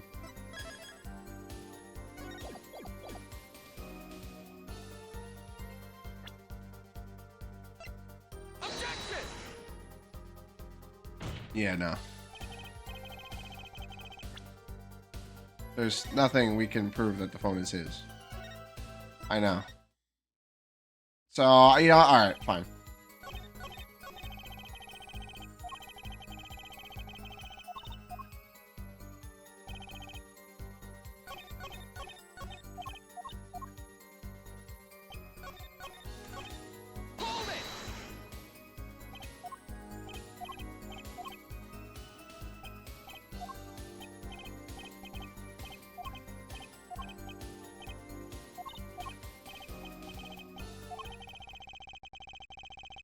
We will back off.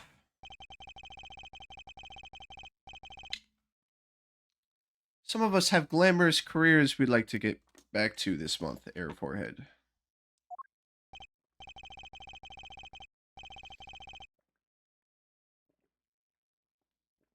They don't have enough to put Walkie away yet. Should I back off for now? Yeah. Ugh, there's nothing fishy about that testimony at all. It appears that there are no objections to the witness's current testimony. There are any number of ways to explain the lack of prints on the pistol, I assure you. Perhaps the killer really was wearing gloves, which wiped the previous user's prints off. Then after the deed was done, this fell out of his pocket as he was throwing the gun away. A mistake befitting of a small-time punk, in my opinion.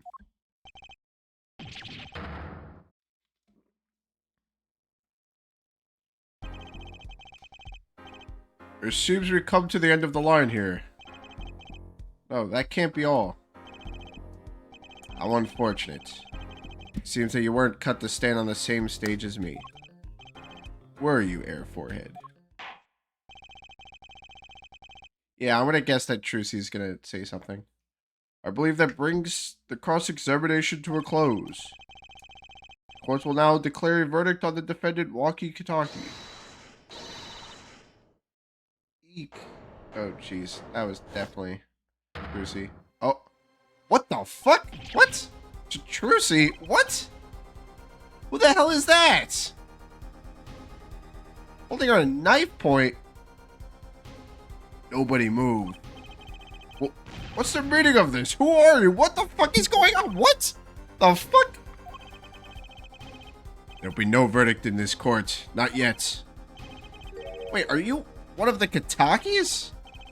The Kitakis? You mean the notorious gangsters? If you don't want to see me give the pretty girl a new smile, do as I say. Adjourn the court for 20 minutes. What? This court will not bow to the pressure of the likes of... Air Judge.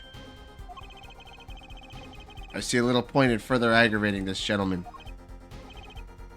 Ugh.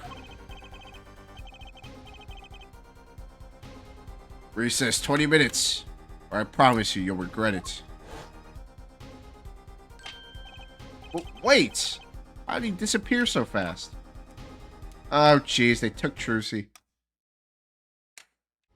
Come to the defendant lobby, Apollo. Suppose I have no choice but to adjourn for a 20-minute recess. Oh, fucking A, man. Oh, boy. Yeah, I'm gonna guess... I don't know what's gonna happen. Bailiff, catch that mysterious man.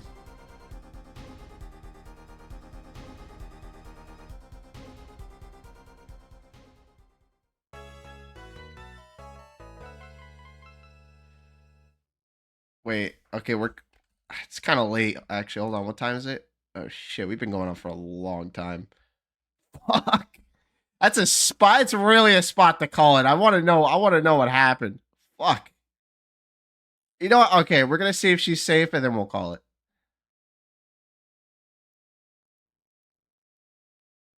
You're halfway through the trial. I can't see through the rest of the trial, but I just want to make sure she's okay.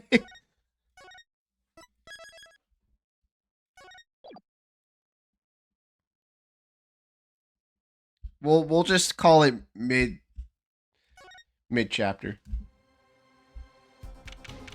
June 16th, 11:17 a.m. District Court, Defendant Lobby, number 2. Trucy. Trucy?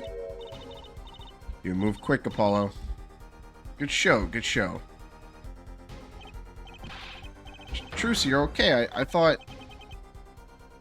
Oh, jeez. Poor guy.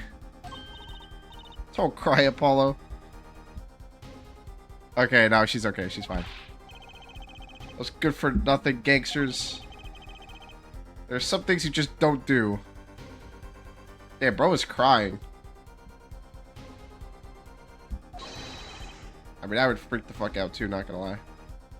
I'm pressing charges. Okay, no, she's fine. Alright.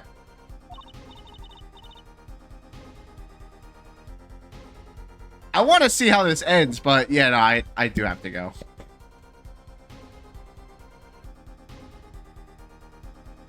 Shit, man. Okay, so that was all just a front.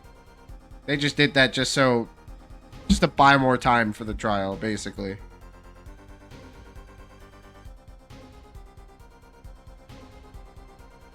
You might explain what happened. Fuck, man. All right, you know what? We're gonna sit through this, and then when they go back into the courtroom, I'll call it. Wait, just calm down, Apollo, or else.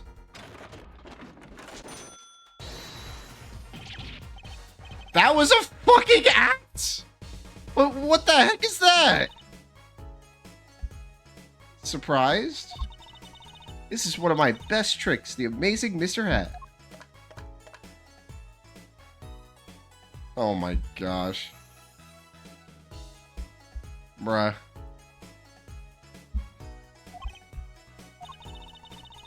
a big hit on stage at the Wonder Bar. Yes, I am a big hit. Bruh. What do you think? Do you like it? I mean, there are some things you just don't do. And I'm pressing charges. Apollo, now's not the time to be threatening me. It's you who's being threatened here. Huh? Remember what you said to Waki's father yesterday? You promised you'd save his son? The testimony was rock solid. What are you suggesting I do? Look, once the judge declares a verdict, it's all over. If I can use my talent to stop that from happening, I will. Trucy, no more staged abductions, please. I'm not talking about magic, Apollo. I know when the witness isn't confident. I can perceive what he's feeling. Might not mean anything, but it's all we've got. You can see what he's feeling? Think back, Apollo. Think back to the times when there was a contradiction in his testimony. All the times. All the times there was a contradiction? Yeah, I remember. There were 2 times that he made statements he wasn't confident in. And each time there was a contradiction.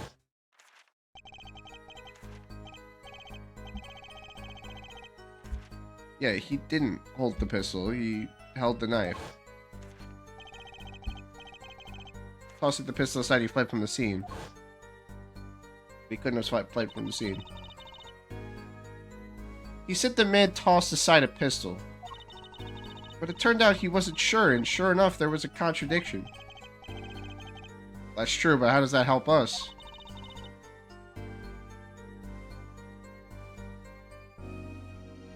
Didn't you notice anything? Whenever he made a statement he wasn't confident in. Oh, geez, I gotta sneeze. Hold on, I gotta mute my mic. Okay. Oh. Sorry, I had to let that out. Whenever he made a statement he wasn't confident in, he displayed a certain habit. Oh, you mean him flipping the pages?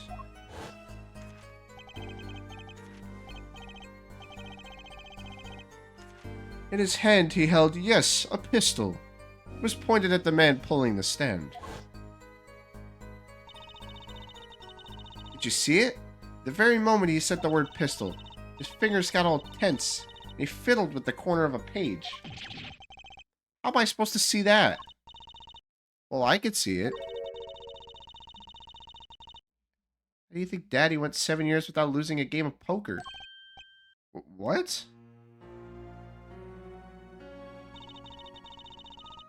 I always sat next to Daddy during big matches.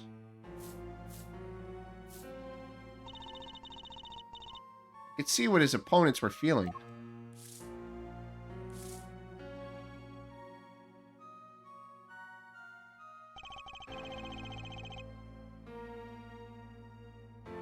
I mean, that's how Mr. Right won all those games? It's not cheating, officially. I wasn't looking at their hands or anything. I wasn't there all the time either. Daddy's quite good at poker after all, but not good enough to go undefeated that long. Great, so he cheated. But what does that do for us? Phoenix is a fucking cheat. He cheated in poker. Phoenix used his daughter to cheat at poker, man. What the fuck?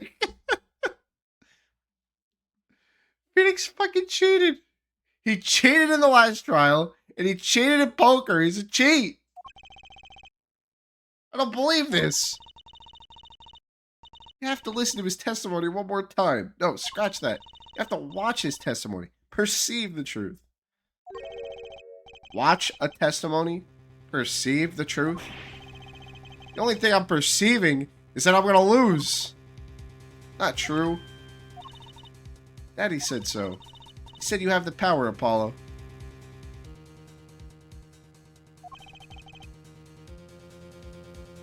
What happened to our goat, man? I fucking agree. What happened to our goat? Mr. Wright said that? Watch the testimony. Perceive his true feelings. Is she serious? Time's up. Sorry, I can't think of any other way out of this one, Apollo. You're gonna start your own stream? Alright, I'll give you the raid. I'll get to the next day and then I'll raid you. If you want to start right now. But thank you so much for stopping by, man. I'll catch you later. And I'll hang out in your stream for a bit. What was that she said before the trial started? Mr. Wright's not here today.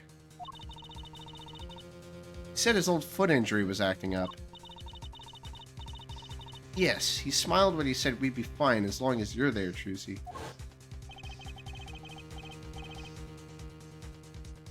Is this what he meant by us being fine? Well, methods aside, she did avoid one guilty verdict already today. Time to show this court what I'm made of. Get ready for justice. Cheesy. How cheesy. Let's do it. Apollo, you know, I'm starting to think I can do this. I knew you could do it all along. Oh, one more thing. Try to cover for Mr. Hat as best as you can. I just flew in from the East Coast and boy are my arms tired. Right.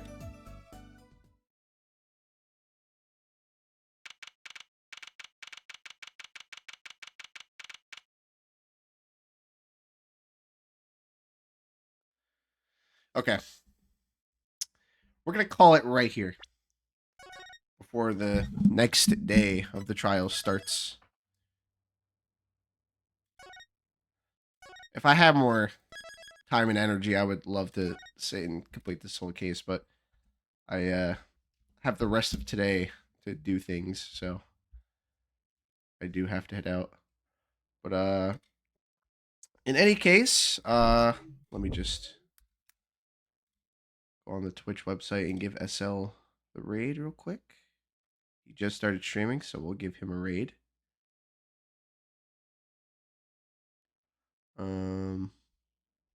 Okay. Alright, so let's give him the raid right quick. Just give me one moment, please. Let's see, stream manager and raid channel. Okay. All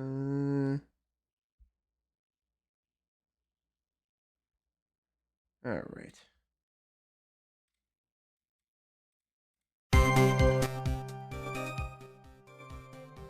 No, that's not what I was looking for. There you go.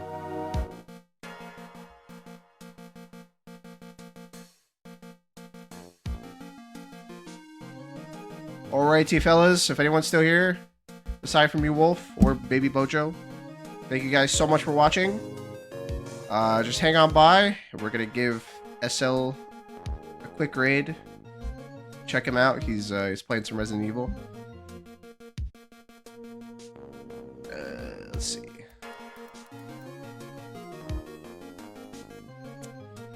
And yeah, let's get this underway, shall we?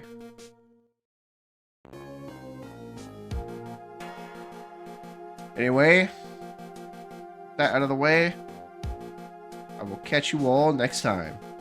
Peace out, fellas.